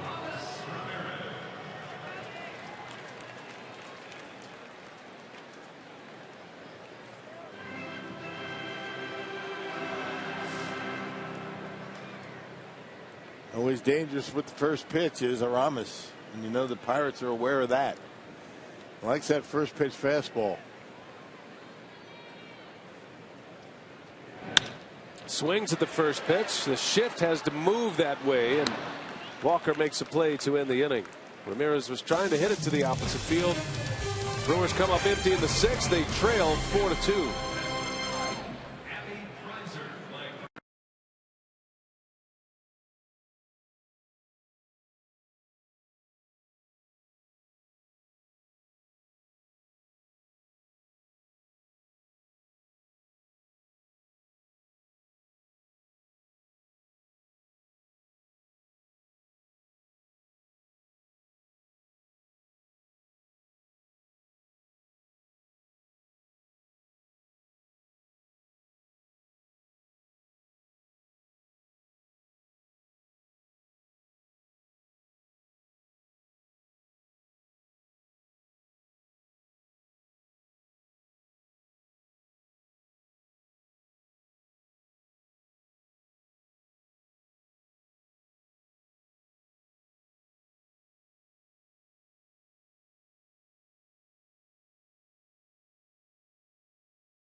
Presented by Potawatomi Hotel and Casino. As we head to the top of the 7th. And we remind you that every weeknight, don't miss MLB Whip Around on Fox Sports 1. MLB Whip Around, weeknight 6 p.m. Central on FS1 and streaming live on Fox Sports Go. Kyle Loesch back to work. Trying to get his offense back at the plate. With a 2-run deficit. It is 4-2, a 3-run inning for the Pirates. 3-run home run by Andrew McCutchen last inning. Bottom of the order coming up for Pittsburgh. Yeah, a stretch of 3 hitters in that 6th inning where Kyle lost his command of the off-speed pitch, left him upstairs, and the Pirates able to take the lead in the span of 3 hitters. Jung Ho Kang leads off, getting his 2nd consecutive start. Kang yesterday became the first Korean-born position player to start a game in the major leagues. Signed a nice multi-year contract with the Pirates after a huge year in the KBO, the Korean baseball organization, last year playing for the Nexen Heroes. 40 homers and 117 RBIs in 117 games in Korea last year. Got him a 4-year major league contract. Leans out over one, little flare, that will fall. A base hit for Kang. I'm just getting ready to say these players that are over in Asia are very typically, good off-speed hitters, good breaking pitches. They throw a lot of off-speed pitches over there, and lo and behold, doesn't Loesch throw a pretty good curveball, and Kang able to knock it into center field. Pretty good piece of hitting just to get a bat on it. Milestone for Kang, his first major league hit. I would imagine that baseball would be very valuable, not just to Kang, but in his homeland of Korea.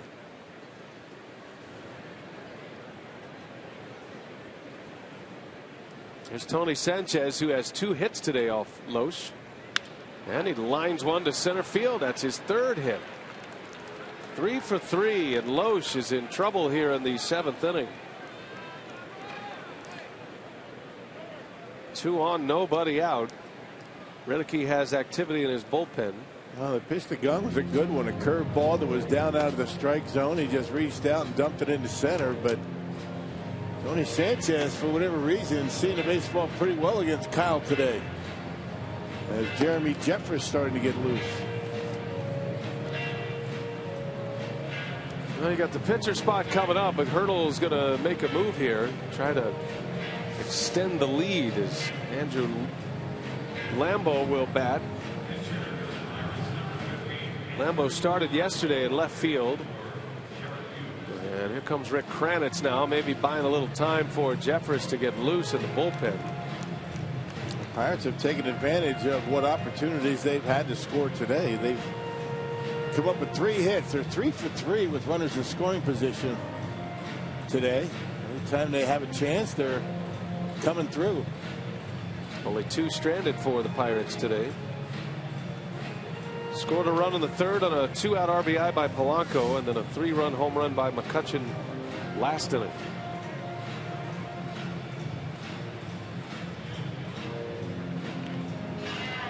So the pitching coach has had his say.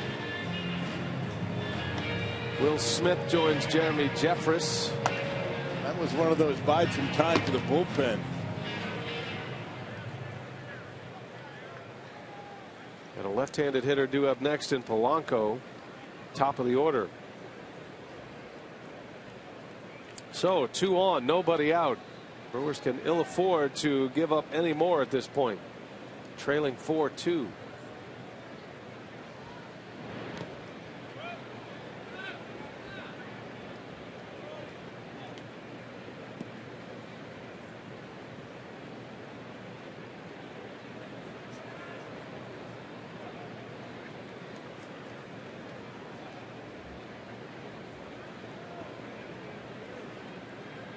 Loesch in desperate need of a ground ball here. Enough to be able to turn a play, a double play, get 2 outs. Another breaking ball misses. 2 balls, no strikes.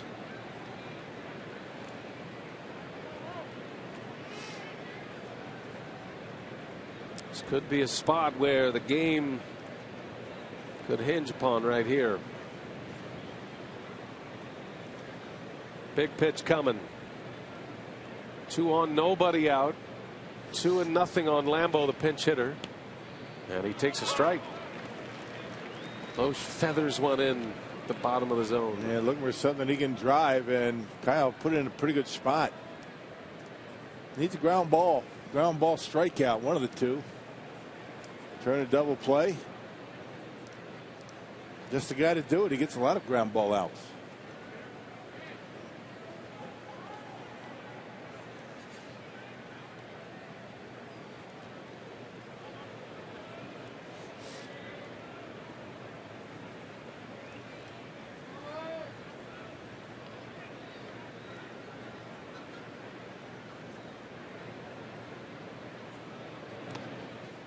Three balls and a strike. And now Loesch is going to be forced to come in there on Lambo.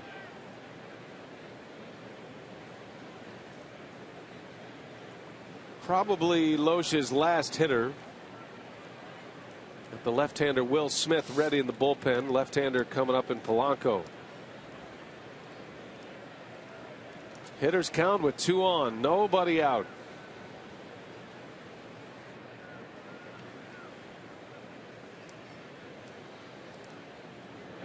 And Lambo swings and misses. He threw him a breaking ball on a 3-1 pitch. Look at that little change cutter. Took a little bit off the cut fastball, 82 miles an hour, and had him out in front. Good pitch. Sometimes you have to invent pitches to get out of a jam. I think Kyle did it that time. It's a clutch pitch there, and now a 3-2 count gets the hitter a little more on the defensive. See what he has in mind. The payoff. Rolls over one. There's your ground ball. Lynn to second, out there. No throw to first. Hit too slowly. The Brewers do get an out. Loesch went with another off-speed pitch. First and third with one away. Top of the order coming up. Yeah, good decision by Gene Segura. He would have had to make a throw to first base with Kyle Loesch on the way to first, and nothing but bad things can happen when you try that. And it looks like Ron Rennecke's seen enough. He's going to bring on his reliever. He's going to probably see Will Smith.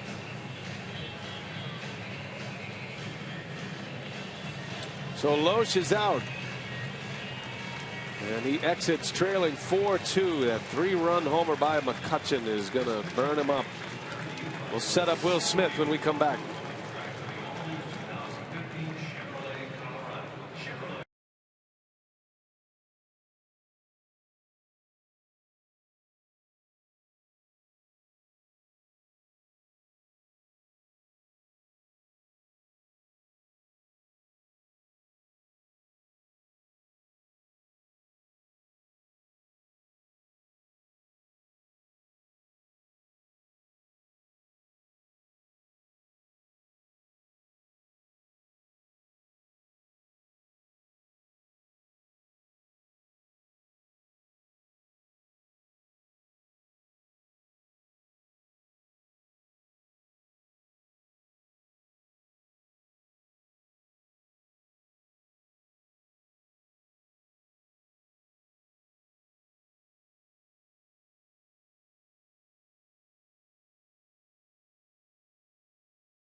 Five and a third.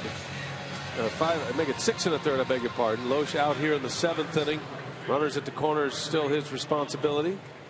Take a look at the Marshfield Clinic leaders in relief.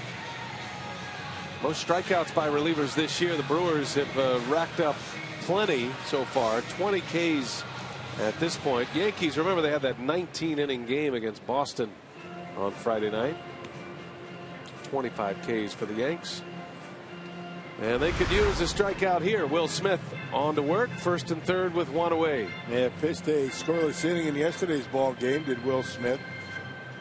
Smith responsible for 3 of those 20 bullpen strikeouts that they racked up, and has given up nothing so far this year. Coming into a tough spot. First and third, only 1 out, and the top of the order up.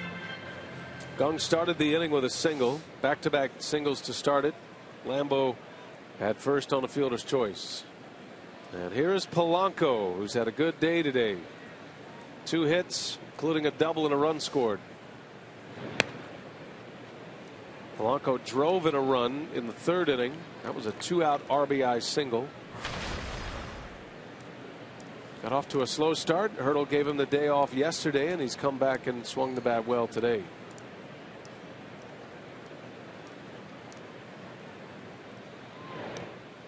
And this might be a one and done for Will Smith. You got a couple of right-handers coming up. Jeremy Jeffress is loose in the pen. But Smith very capable of retiring right-handed batters. We'll see what Ron Rennecke elects to do. But Jeremy Jeffress continues to throw. Yeah, it might hinge on what happens here with Polanco. Polanco runs well, so if you're gonna get a ground ball to turn it, you're gonna have to do it quickly.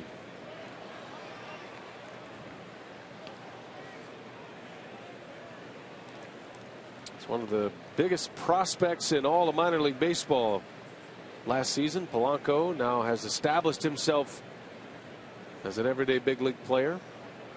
Travis Snyder no longer with the Pirates. The job is Polanco's this season, and right.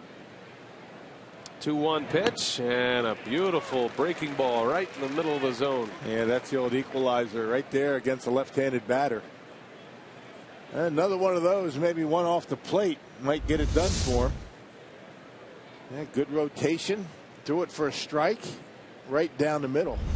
Buckled his knees. 2-2.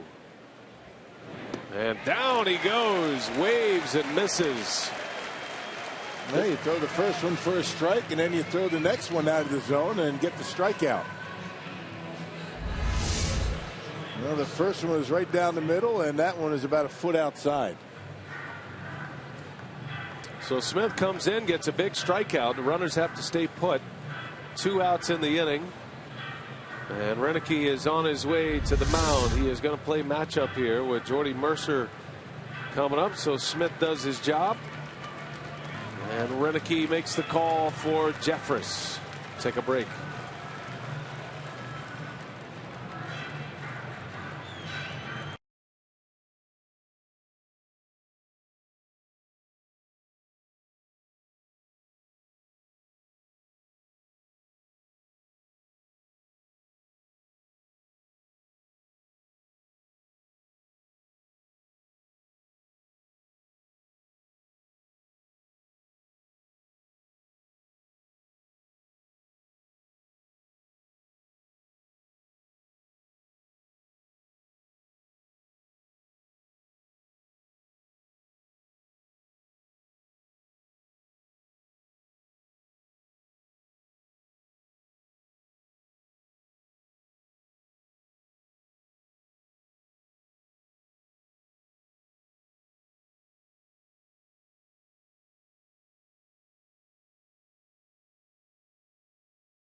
The original light Pilsner. Cheers! It's Miller time.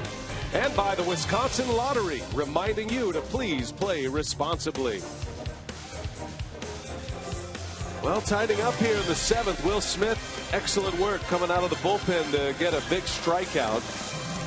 Leaving runners at first and third. One batter face for Smith, and now Roenicke will give the ball to Jeremy Jeffress as the Brewers need one more out to get through this 7th inning with a 0. Yeah, bullpen's been pretty good, particularly the guys in the back end of the bullpen. Jeremy Jeffress last pitched on Friday against these Pirates. Throws the scoreless inning. He'll face Jordy Mercer, who singled his last time up. He was on base for McCutcheon's 3-run homer. Mercer, a little soft liner, one pitch, and the inning is over. First 2 reach for the Pirates, and they cannot score. Big effort by the Brewers bullpen.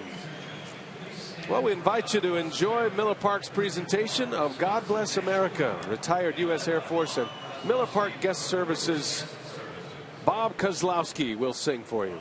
God bless America, land that I love. Stand beside her and guide her through the night with the light from above. From the mountains to the prairies to the oceans white with foam. God bless America, my home, sweet home. God bless America, my home, sweet home.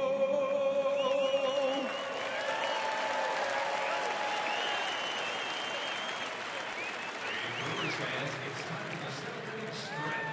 Brought to you by Measure Nuts.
Well, the Brewers are hoping to get Bernie in action up there. Try to get him on that slide a few times. They're down 4-2. We head to the bottom of the 7th inning.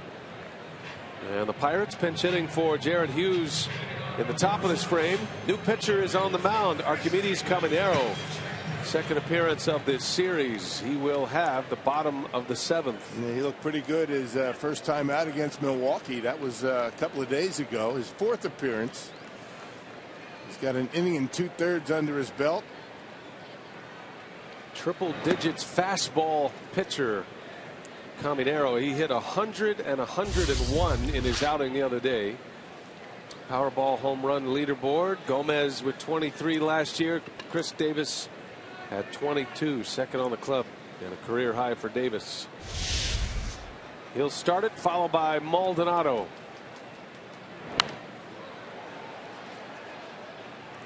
.99 right down the middle of the plate, and Chris Davis, who might be one of the better fastball hitters on the club. Talking about the big fastball, he can get to it, and he's behind it. In his minor league career, which spanned 9 seasons, Caminero averaged 10.5 strikeouts per 9 innings. But it's pretty much fastball only from Caminero. He zips one in outside. 1 ball, 2 strikes on Davis. Brewers trying to come up with a late rally here today and win this series. Series that is all even at a game apiece. Brewers had a lead 2-1 after a Carlos Gomez homer in the 3rd, but McCutchen a 3-run shot in the 6th.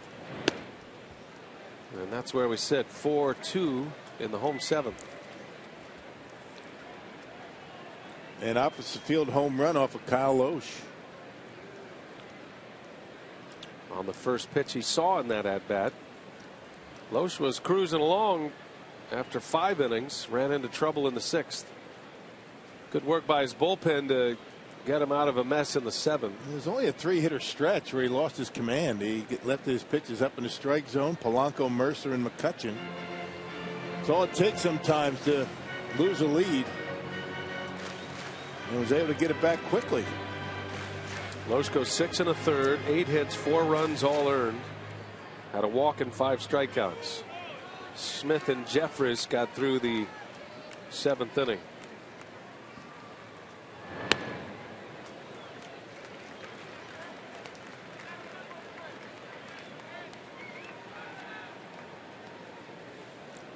Davis trying to get it going here.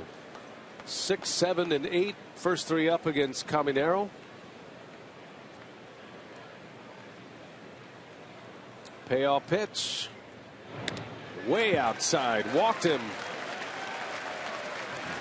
That's the other side of the triple digit fastball from Caminero. He has command problems. You don't throw this hard and stay in the minor leagues for nearly a decade without. I think a lot of it has to do with his delivery. Very tough to repeat that delivery and be consistent in your release point. And what makes him good is what makes him inconsistent. Brewers are going to have to take a patient approach. 27-year-old Dominican. In his debut with the Pirates last week in Cincinnati. Here's Maldonado. That looked like something off speed. Not sure exactly what. It looked like maybe a changeup. 88 miles an hour.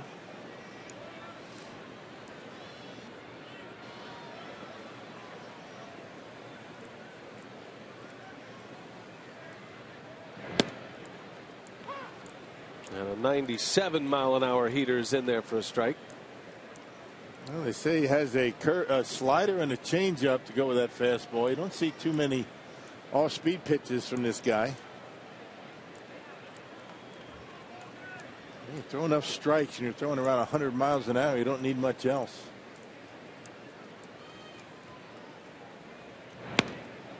Strike 2. There's a slider. Yeah, if he's got that one dialed in. And that didn't have to break all that much. When you're throwing, 97, you throw a slider at 91. Just have a little bit of a wrinkle in it. Doesn't have to have too much of a break to it. See what he goes with here. 1 ball, 2 strikes on Maldonado. Got him. Down he goes. Maldonado strikes out. That looked like a changeup as well. So the first out. Yeah, a little splitter, a little split change he's throwing. Yeah, look at the dive as it gets to home plate. I would imagine this guy's no picnic to catch. And you saw a fastball, you saw a slider, and now a changeup, whatever you want to call it. Well, Scooter Gennett will come off the bench to hit for Hector Gomez. Renicky preferring a left-handed bat against Caminero. Good showing for Hector Gomez in his 2 starts. 3 hits, all doubles in the last 2 days. Tying run at the plate. Strike. Yeah, Scooter off to a slow start this year, out for early batting practice today. They had optional hitting on the field at the Brewers. Scooter, one of those guys out there getting some extra swings. First time on the field since he was ejected on Friday.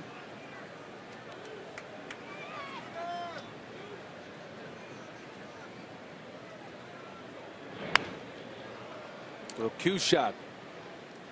So Caminero has found that split changeup here. Can make it a very tough at bat. An opening walk in this 7th inning. Chris Davis at first. Brewers are in the 8th spot of their batting order. Gerardo Parra will hit next. No balls, 2 strikes on Gennett.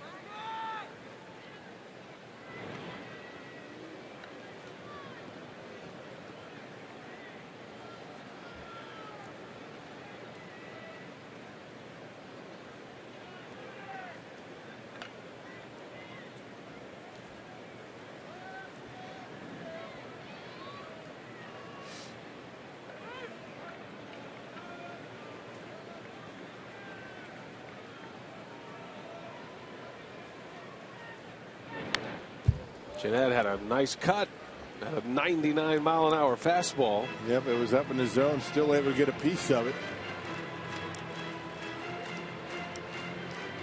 Count remains at 0-2. Archimedes Caminero is not allowed a hit.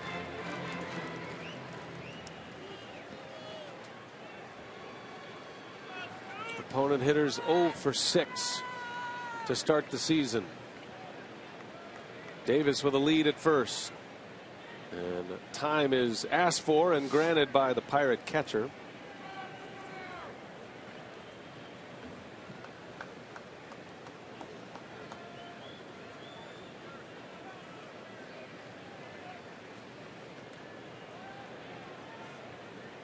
Ready for an 0-2. Upstairs, 1 ball, 2 strikes. A lot of off-speed pitches this inning. I mean, a lot of them. There was another one. That one looked more like a slider at 90 miles an hour.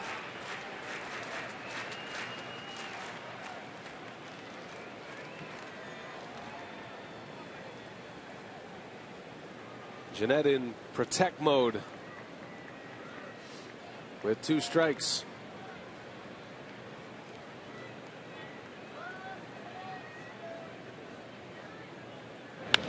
In the air, that's down, a base hit up and over the glove of Walker.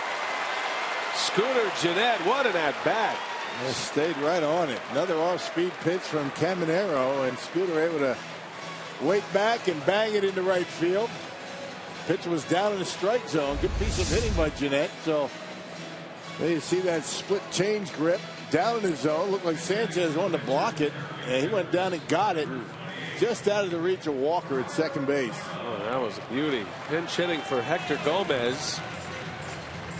And yeah, nice little acknowledgement there by Gomez. So the Brewers have 2 on now. Tying run is aboard, and here is Gerardo Parra. First hit of the year allowed by Caminero. Yeah, that's the thing. When you have a guy throwing that hard, even when he's throwing off speed, you got to make him get down in the zone. I mean, very difficult to catch up to. And we talk about it all the time. You're throwing in the upper 90s. Anything the belt and above is very tough to get a piece of. Gerardo Parra off the bench. Problem is, you don't have a whole lot of time to decide whether you want to swing or not. That's the thing. I mean, it looks good to you, but you got to lay off the high stuff. A pinch hit by Jeanette. The second hit by a pinch hitter this year for the Brewers. They're 2 for 9. And Parra will get his shot. First pinch hit at bat of the season for him. 2 on, 1 out. Brewers down 2. Gerardo started back-to-back games when Ryan Braun was out with that side strain. Games 2 and 3 against Colorado. Had 2 hits. Good opposite field hitter as well, and every now and then he'll flash a little power. Long ball here. The Brewers would take the lead. I just missed it. Popped it up. A touch behind that 99-mile-an-hour fastball. That's an infield fly rule. And Parra is out. Yeah, you're right. He just did miss that one. He got the barrel on it, but underneath.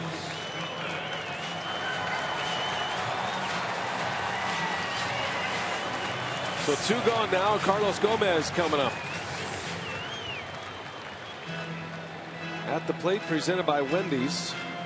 Gomez with a 2-run home run in the 3rd. He had a double his next time up. 2 out of 3 here today. His first home run of the season in the 3rd inning, and now 5 runs batted in through the first 6 games of the season. Big spot. 2 on, 2 out.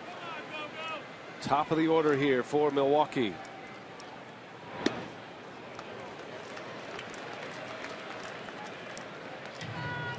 Tony Sanchez doing all he can to keep the ball around home plate.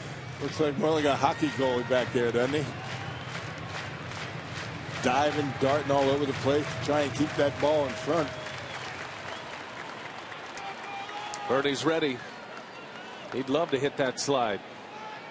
He's done it once already today with Gomez.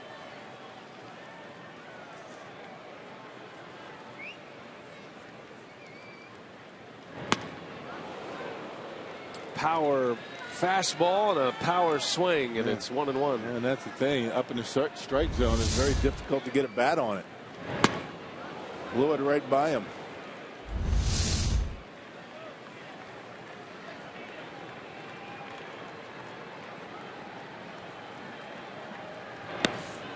One and 2. 100-mile-an-hour fastball that time.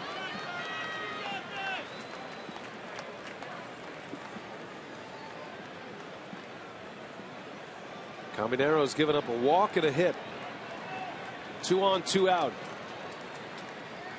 1-2 count on Carlos Gomez. Stays alive. Another one at 100 miles an hour. Yeah, but easier to get to is down in the zone. Up in the zone, very difficult. Down in the zone, a little bit easier.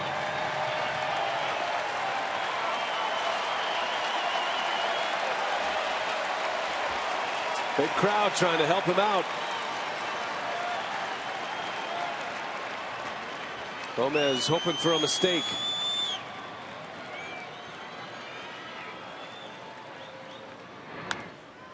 Stays alive. Went back to that split change at 91 miles an hour. Carlos has been good in these situations so far this year, early on.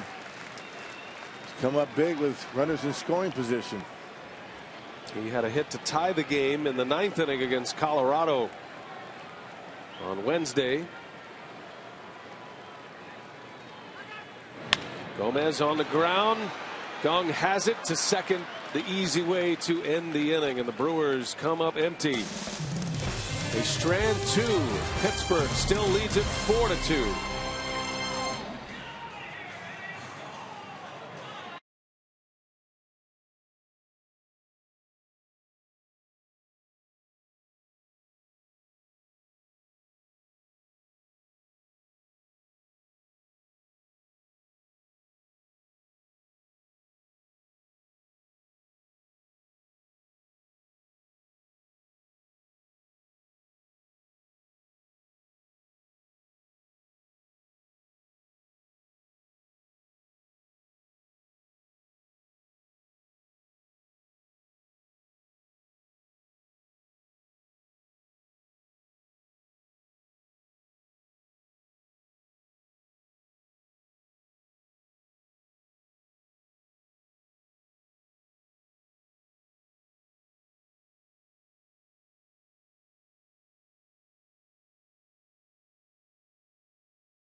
swing by McCutchen, the difference in this game right now. A 3-run home run in the 6th inning.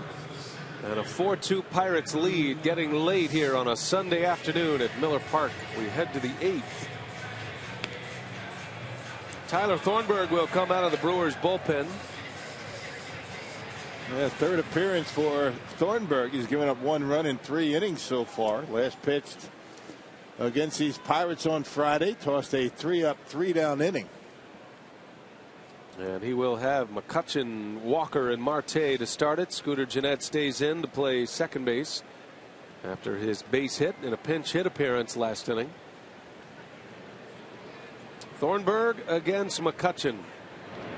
First ball swinging, drive into right center field. Braun on the run makes the catch. McCutchen retired. He hit it sharply, but on too much of a line, and Braun able to fetch it. Just about the same pitch that he hit out of the ballpark on Loesch. Off-speed pitch away from him. He goes to right field extremely well and really drives the ball like a left-handed batter. But a nice running catch by Braun in the gap. Took a nice angle on that baseball. 1 pitch, 1 out for Tyler Thornburg. Here's Neil Walker now. Strike 1 to Walker. 0 for 3 today. Loesch had his number. 2 ground outs to first and a strikeout.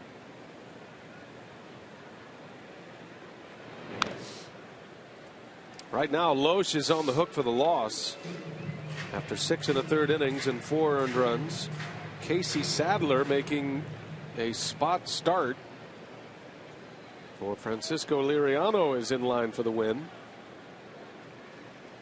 Liriano left the team to be with his new baby daughter in the Dominican Republic, the birth of his daughter.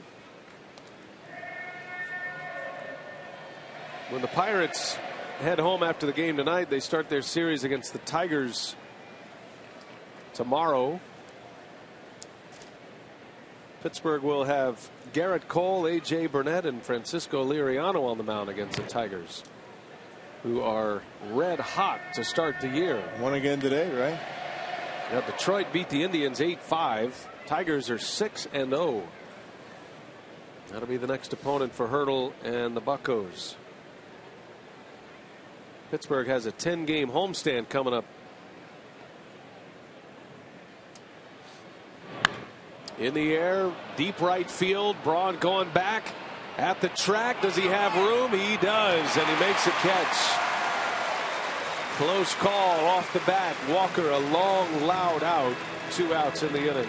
Yeah, left the change up a little bit. Walker nearly knocked it out of here. Hey, it's not too late to get on board for a 2015 Brewer ticket plan. Guarantee the best seats for all the season's biggest games, including all fan giveaways, post-game concerts, and marquee matchups, all starting at just $16 a ticket.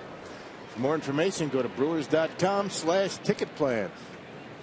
2 up, 2 down for Thornburg, and Starling Marte the batter.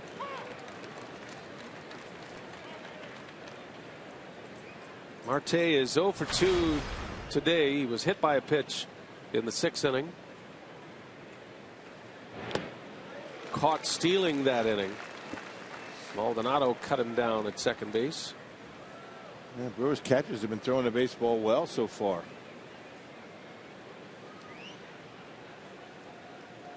Oh-2 pitch. Marte fouls it back. Lucroy's 2 for 3 and catching base runners, and Maldonado 1 for 1.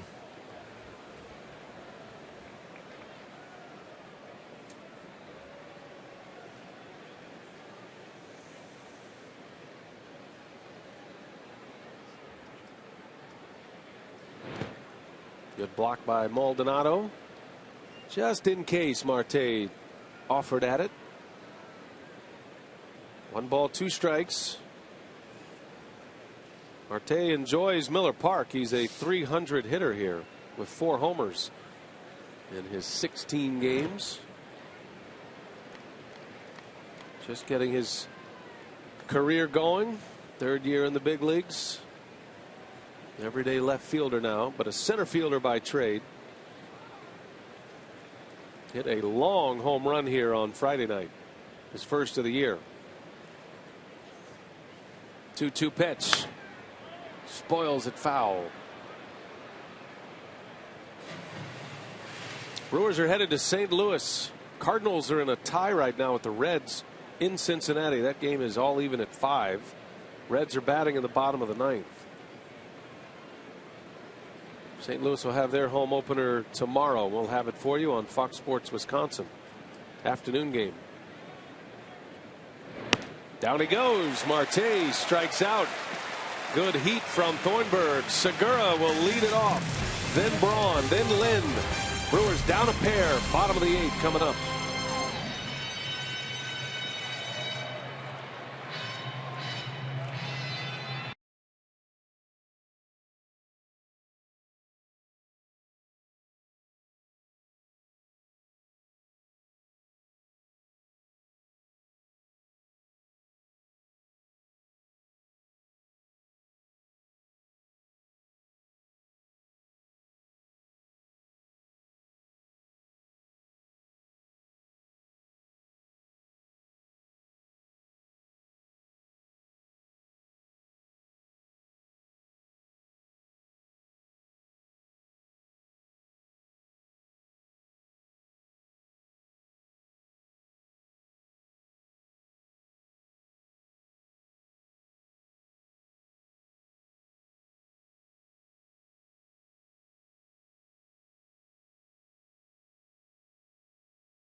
Casino. The Pirates with a 4-2 lead over the Brew Crew. We're getting set for Brewers Live coming up.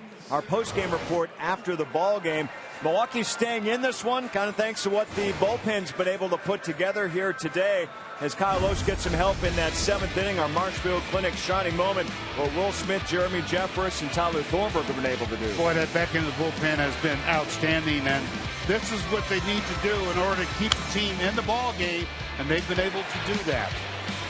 So the Brewers trail by 2 here. 6 outs left in this one as they try to get the series from the Pirates and end this homestand on a positive note. Well, let's go to bat here. We got Brewers Live again coming up after the ball game. Brian. All right, Craig and Davey, thanks. The new Pittsburgh pitcher is left-hander, hard-throwing left-hander, Tony Watson. Yeah, 4th appearance for Watson. He gave up a 3-run home run on opening day in Cincinnati, but has pitched clean baseball since. Let me see that home run. That was a Todd Frazier against the St. Louis Cardinals. Yeah, that was a big one. Of the Reds, you mean? I mean the Reds, yeah. Cincinnati getting that home run from Frazier, which was the 3rd of the final at-bat wins for Cincinnati. That home run came in the bottom of the 8th inning after McCutchen had given the Pirates the lead. And then the Reds won the other 2 games in walk-off variety. Segura fly ball to right. Polanco is there, and the Pirates have their first out in the 8th inning. Brewers are running out of outs, down to their last 5 outs here, down 2 runs. This is the part of the order where the Brewers need to do some damage. Ryan Braun steps up, Adam Lind on deck if they can get to him. Aramis Ramirez is in the hole.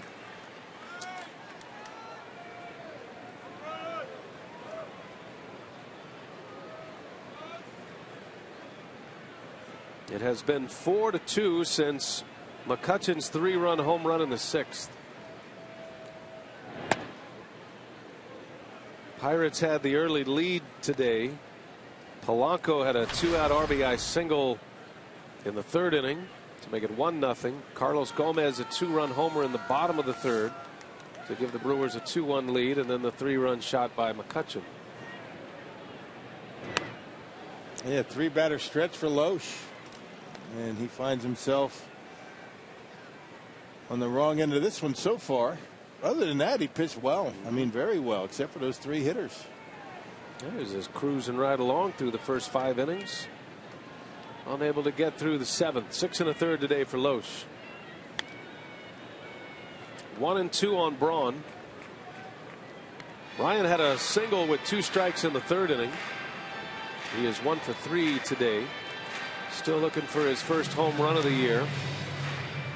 His lone RBI came in the 9th inning of that Wednesday game against Colorado, part of the comeback. Brewers were down 2 and they were able to tie it in the 9th. Coming inside. 2-2.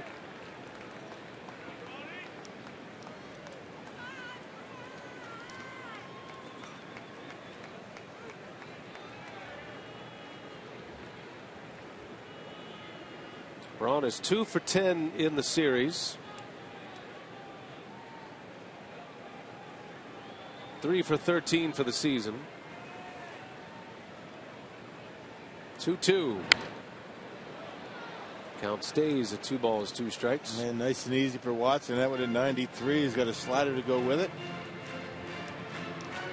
Some of these guys just don't have their velocity quite yet. They come out of spring training, maybe sometimes you get a little bit of a dead arm period, and Watson normally mid-90s.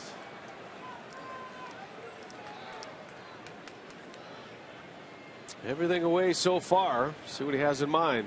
Inside, ties him up. Fox Tracks gives you an idea of how Watson wants to work to Ryan Braun. Cluster of pitches away. That's from the pitcher's perspective, by the way. And try to come in on him, but Ryan able to foul it off. Look at where something in the middle of that box is Ryan Braun. It's good pitching by Watson. Yeah. 2-2 pitch. Took a little off and Braun fouls it back. So he has seen everything he's got. He hasn't gotten anything in the middle of the plate. A credit to Watson. Sitting in a 2-2 count.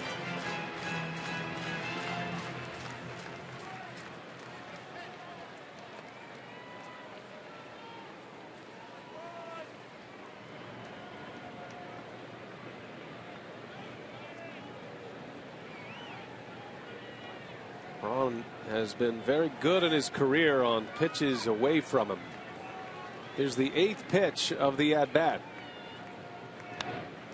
Came back inside. Braun fouls that one away. That was at 95 miles an hour as well. Yeah, that's a pitch that Braun would never be able to get to last year. With that bad thumb. Very slow to the inside part of the plate, but he's feeling much better up there. Able to just get a piece of that fastball that was up and in. Well, a good battle here. Hard to tell who's more frustrated, pitcher or hitter. Another 2-2. Braun spoils another one. That's the one Braun liked to have back. That fastball, 94 down in the zone. Those are the ones you got to hit. The ones up in the zone, tough to get to. Watson is able to throw it where he wants. Working the edges. The 10th pitch of the at-bat. And Braun fights another one off. Who's got the advantage in a spot like this? Usually the hitter. The more pitches you see, better chance you have of dialing into one, seeing it out of his hand, and getting a good pitch to hit. I think there's been frustration for both Watson and Braun in this at-bat, depending on where the pitch has been. Ryan's fouled off some good pitches to hit. Pitch number 11. Braun just lays the bat out there and an easy little pop-up. Second out. Tony Watson wins that battle. That's just good pitching by Watson. Yeah, give him credit. Continued to pound the strike zone, didn't he? Threw everything he had at him, different locations, and finally able to get him on a changeup of all things out of the strike zone. So 2 men are out, and here is Adam Lind. You know Lind will be ready to swing away at this first pitch. after a battle like that. He pours one right in there. Lynn's had some success against left-handed pitching so far. He's got 3 hits already. 3 of his 9 hits have come against lefties. Hasn't faced many lefties the last few years as a member of the Blue Jays. This would be a good test for him. A hard-throwing lefty that throws from high 3/4. Watson in the driver's seat now, 0-2. Just blew a fastball right by him. Pirates have a very good bullpen. They got a lot of velocity out there, and we're seeing 2 of their best in Caminero and now Watson. 0-2 to Lind. In the air, a little flare. Coming in is Polanco, and that is that for the Brewers in the 8th. 1, 2, 3. Watson pitches well, and a 3-up, 3-down inning.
Thornburg's going to try to give him 2 innings here today. Our Miller Lite What's on Tap, Matt Garza, Adam Wainwright. That'll be a good one tomorrow. 2:30 is airtime, by the way. First pitch just after the 3 o'clock hour Central Time Zone, and then Peralta and Lance Lynn, Mike Fiers, John Lackey. 3 games set against the St. Louis Cardinals. Starting tomorrow, there'll be a day off Tuesday, and then final 2 games of that series Wednesday and Thursday. Pedro Alvarez leads off. Thornburg starts him with a hook. 4-2 Pirates. Alvarez today 0 for 3 with a strikeout.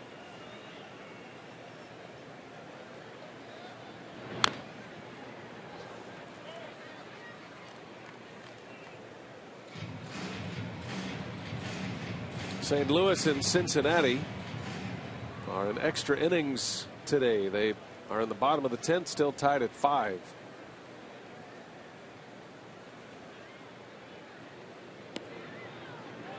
Good changeup in there for a strike. He got a good one, doesn't he? Got a lot of confidence in it. Keeps it down in the zone.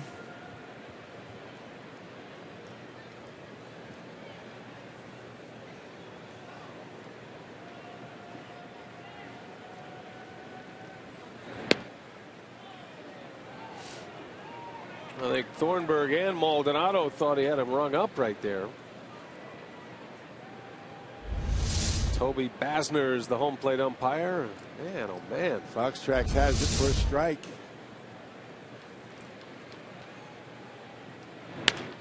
And there's a base hit. Yeah, give him another chance, right? Man, that's tough. Miss a call, and then he gets a base hit. So Alvarez with his first hit of the day. Opposite field single and a man on to start this 9th inning, and they're going to pinch run for Alvarez. Sean Rodriguez will run for Alvarez.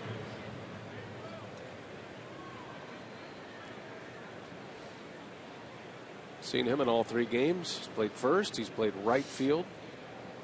Can run a little bit. Former Tampa Bay Ray.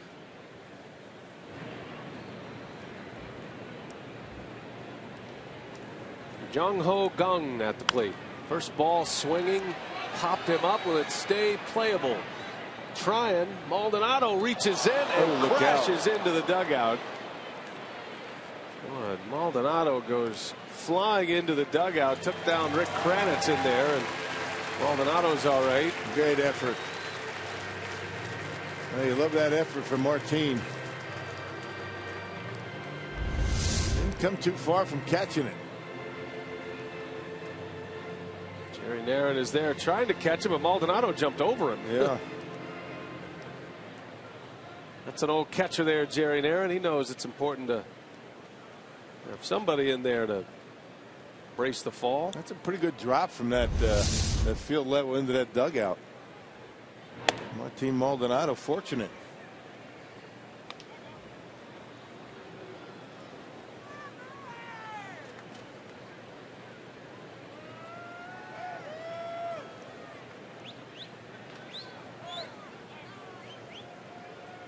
Gives you an idea what kind of person Jerry Narron is, right?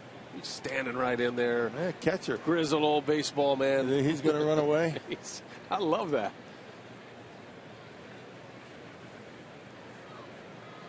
Had the unfortunate task of replacing Thurman Munson in New York with the Yankees after the tragic passing of the great Yankee catcher, Jerry Narron. Renick's bench coach and catching coach, works with Maldonado and Jonathan Lucroy.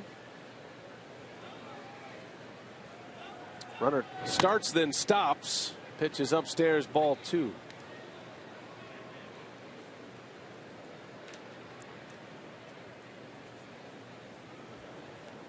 I'd be there to catch you in case you wanted to try to jump out of the booth. Just remember that. Not happening. I don't think I'd be successful. We'd probably both go out together. We'd probably both go down with the ship, right?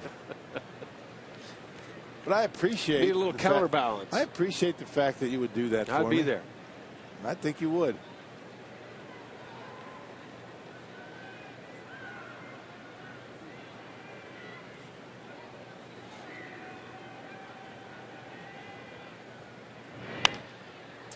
Got him to pop it up. Gomez has a long run coming in. Segura will peel out of there, and Gomez makes a catch for the first out. Once a catcher, always a catcher, even if it means trying to catch a human being. Yep. Yeah, see him trying to just make sure that Maldonado stays on his feet somehow. And Martin literally flew right over the top of him. He jumped over him, showed some vertical.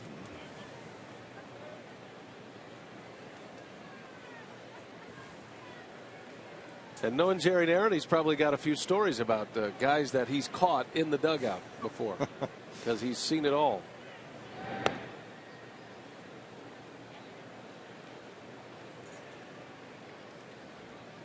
Tony Sanchez has had quite a day today.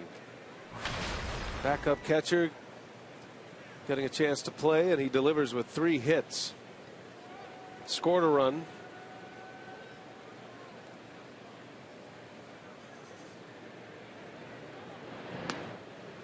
Pirates are hopeful to get their other catcher, Chris Stewart, back. He's on a minor league rehab assignment now. Hamstring injury. And Sanchez knows that.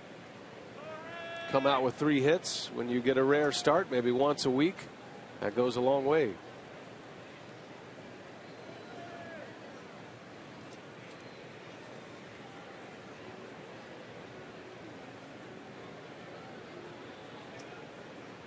Dornberg could use a double play here. Trying to keep this thing at 4-2.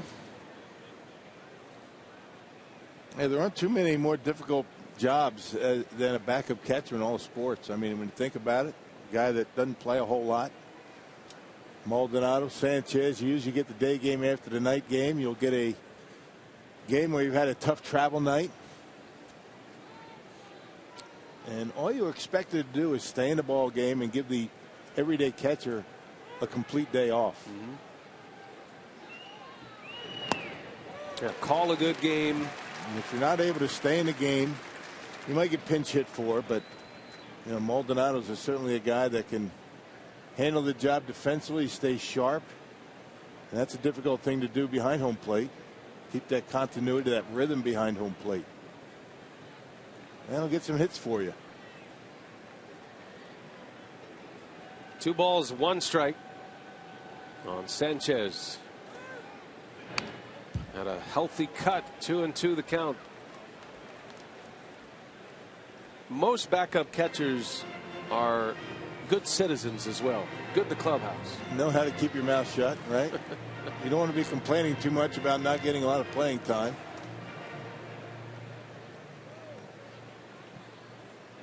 Brewers are very high on Maldonado. So high on him, they gave him a 2-year contract, which is rare for backup catchers. But he's a good one. He's all of that. Count is full now on Sanchez. Pirates will have a pinch hitter next, barring a double play. Thornburg would love to get one on the ground and get the Brewers to the plate in the bottom of the 9th. There's the former Brewer.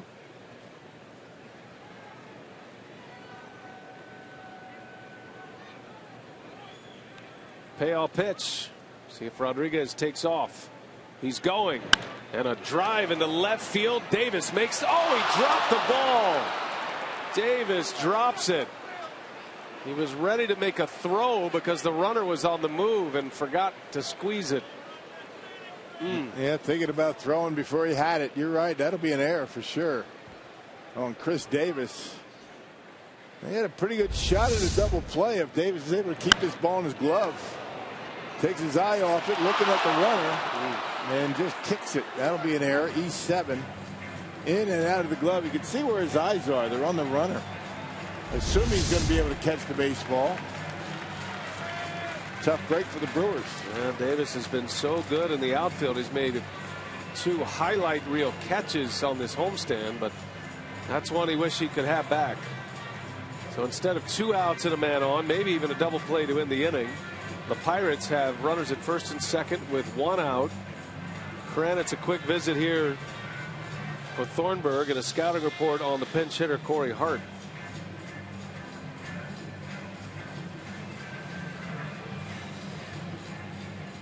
A fan favorite in his time in Milwaukee, a decade with the Brewers.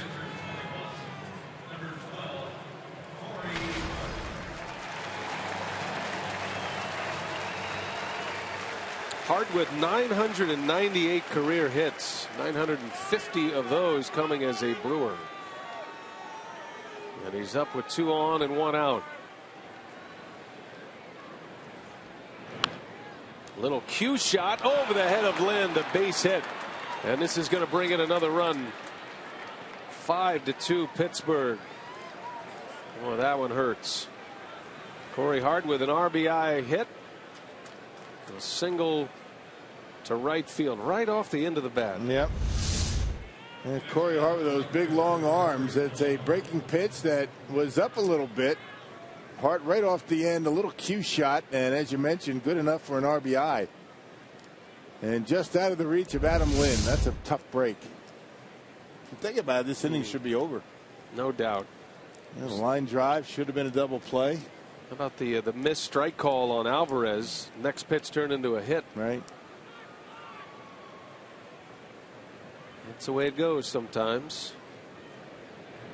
So 1 out, runners at first and third. Here is Polanco.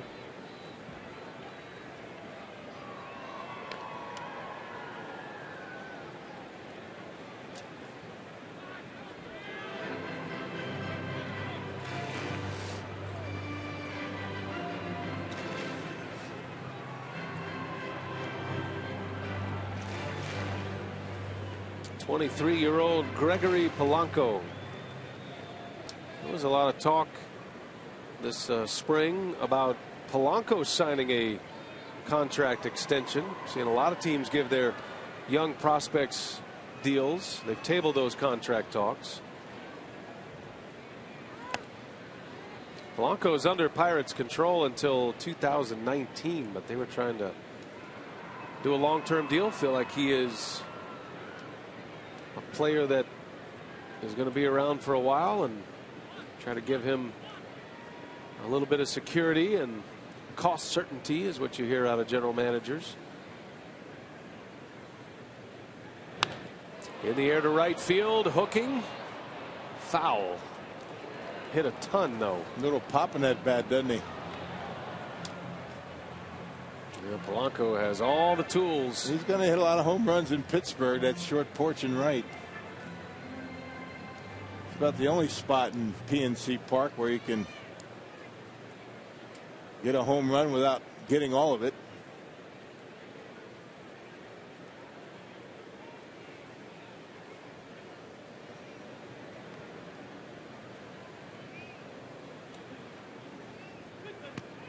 And a fastball strike. He fooled him. Caught him guessing. Polanco is down on strikes. Second out of the inning. Second strikeout for Thornburg. Saying here it is up in the strike zone. Didn't put it where Maldonado wanted it, but that one had plenty of the plate. And Polanco maybe thinking off speed. 3 Ks for Polanco to go along with his 2 hits. 2 outs now. Here is Jordy Mercer.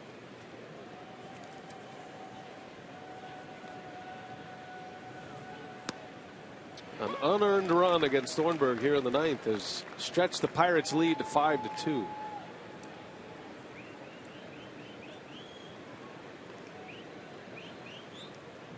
Mercer 1 for 4. Singled and scored in the 6th. He was aboard for McCutcheon's 3-run home run. The big swing of this game.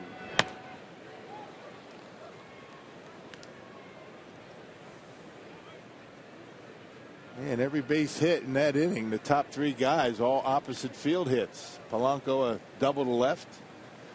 Mercer and McCutcheon base hit home run to right. McCutcheon's 2nd home run of the season. That was off Loesch back in the 6th. Back up the middle, base hit, and a run will score as Jordy Mercer makes it a 6-2 Pirates lead.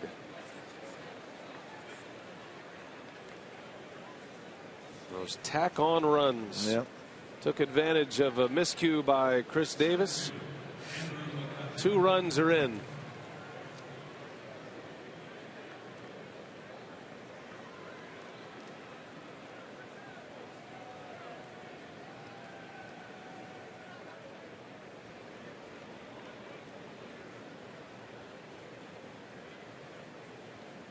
Gives Andrew McCutcheon a swing here in this 9th.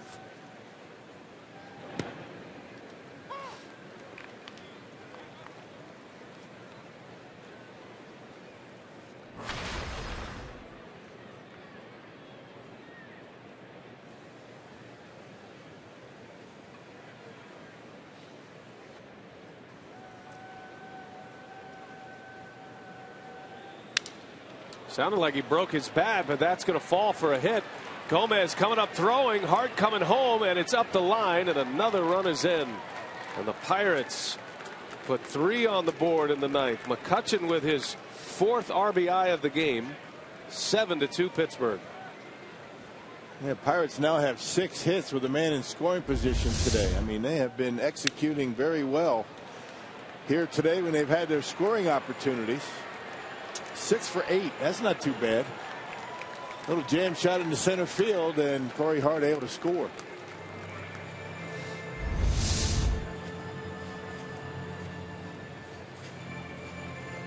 A frustrating opening homestand for those two, Ron Renicky and Rick Cranen. So much hope coming out of spring training as well. The team was swinging the bats well, playing well. Neil Cott starts to get loose. Like to see Thornburg finish this off, but his pitch count is up to 40 with this next pitch.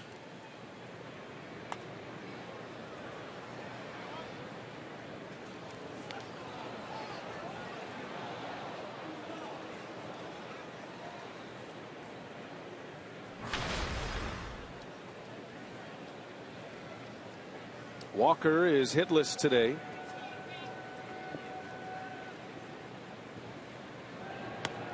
Good change up. He's out in front, and it's 0-2 on Neil Walker.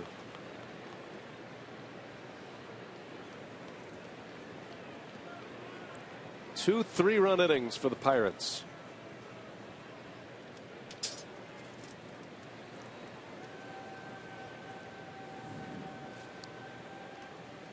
Those crooked numbers will kill you. Walker in the air to right. Braun's going back. Short porch out there, and this one is gone. Man, oh man, what an inning for the Pirates. 3-run home run, Neil Walker. 6-run inning. All of these runs are unearned, but they all count. Yes, they do. Look like an off-speed pitch. Walker shaking his head as he gets to home plate. So I didn't even hit that ball. Off the end of the bat. Down toward the end anyway. See a changeup. Changeup from Thornburg down the middle.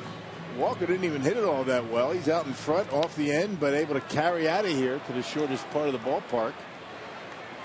And now it's 10-2. And still another hit with a man in scoring position. Yeah. And the Pirates will bat around here in the 9th. An ugly duck here in the 9th. We'll take a break at a pitching change.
A telecast presented by authority of the Brewers may not be reproduced or retransmitted in any form, and the accounts and descriptions of this game may not be disseminated without express written consent of the Brewers LLC. LP, actually. Sorry. I don't know. Just work with me here. Here's Neil Kotz. Fish-eyeing me. The 9th batter of the inning, Kotz trying to get the final out of the 9th, which has been elusive. 10 runs on 13 hits for the Buccos. 6 of those runs coming in this 9th. 5 hits in the inning.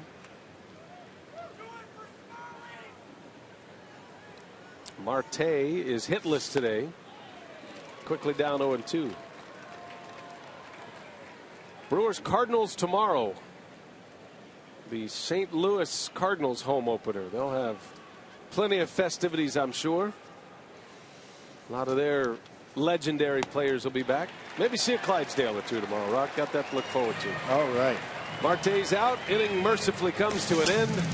And we head to the bottom of the 9th.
Your stay now. We have emptied out a big Sunday crowd here. 39,000 the announced attendance. It is 10-2. Pirates score 6 runs, all of them unearned against Thornburg in the 9th inning. But they count, and the Brewers will head to the bottom of the 9th. Rodimus Lees is on the mound to face the Brew Crew. Took a loss Wednesday in that series against Cincinnati. Yeah, spent some time with the Orioles. That was a while ago, 2007 to 09. Hasn't appeared in the big league since until this year. And it's been a while between big league appearances. Sean Rodriguez will stay in the play first after pinch running in the top half. Luis Jimenez will bat for the Brewers. Getting an at bat here for Aramis Ramirez. St. Louis has taken a lead over Cincinnati 7-5. They're in the bottom of the 11th now, so the Cardinals looking for their 3rd win. They would be 3-2 if that score hangs on. Only the 2nd loss for the Reds. The Braves lost today for the first time after a 5-0 start. Lost to the Mets today 4-3. Detroit remains unbeaten 6-0 with an 8-5 win over Cleveland. The last undefeated team out there. I beg your pardon, Kansas City is undefeated and they're in progress today, and actually they have a lead. 6-1 the Royals lead it over the Angels. Jimenez pops it up, foul territory, playable. Sanchez is there for the out. 1 away.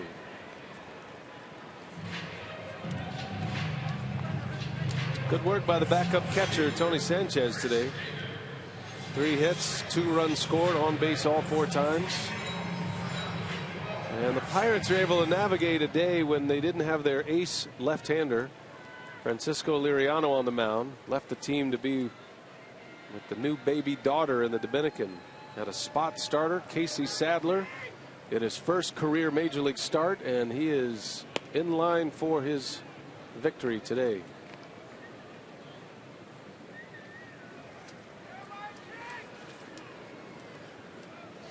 Chris Davis with 1 out.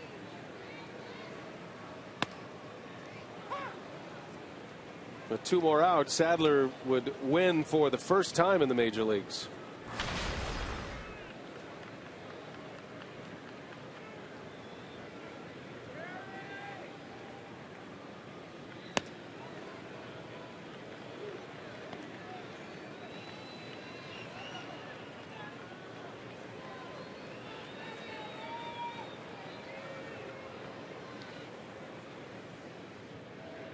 Davis, a couple of walks today.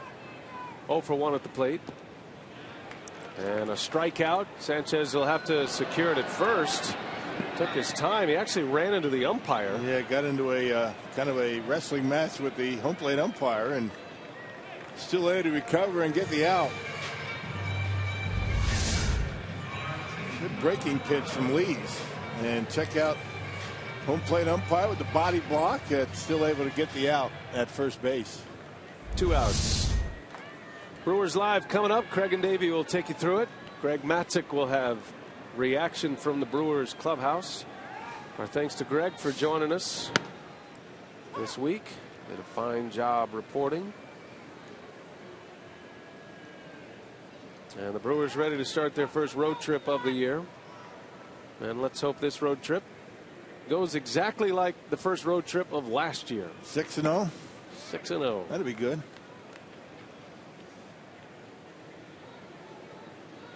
St. Louis, then Pittsburgh. First road trip for Milwaukee. The Brewers will be back at Miller Park on the 20th of April against the Reds. 4-game series against Cincinnati, and then 3 with the Cardinals. 7-game homestand. Monday, April 20th through Sunday, the 26th. So make plans to join us. Things will get better. It's early yet. Crowd support is important. Brewers are going to average about 35,000 at Miller Park this opening homestand.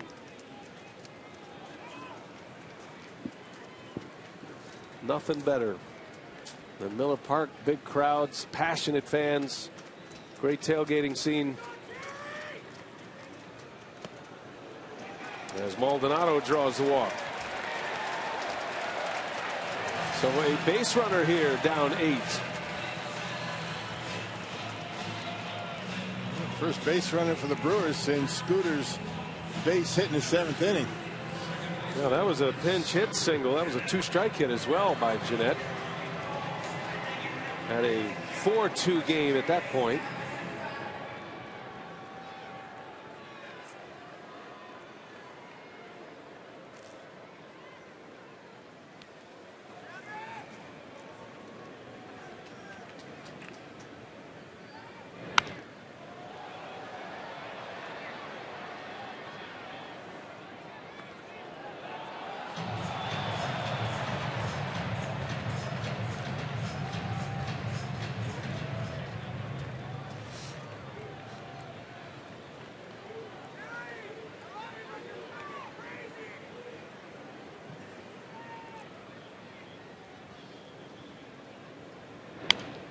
Oh, and 2 on Jeanette. Well, hopefully Jeanette can get going at the plate. Brewers are expecting him to hit. He's been a hitter all through his minor league career. Showed good form first couple of seasons in the big leagues. Figures to be back in the lineup tomorrow. Adam Wainwright on the mound for St. Louis against Matt Garza. Jeanette strikes out. Sanchez secures it at first, and that is the ball game. The Pirates win the series. Pittsburgh scores 6 unearned runs in the 9th inning, and they win it 10-2.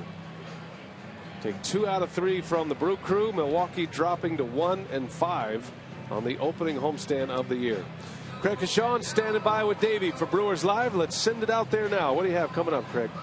Okay, Brian, thanks very much. Well, certainly not a homestand we ever would have predicted. That's for sure. Just 1-5. We'll hear from Ron Renicky, the Brewers skipper. Also get inside that clubhouse and get you set for the big road trip that starts tomorrow.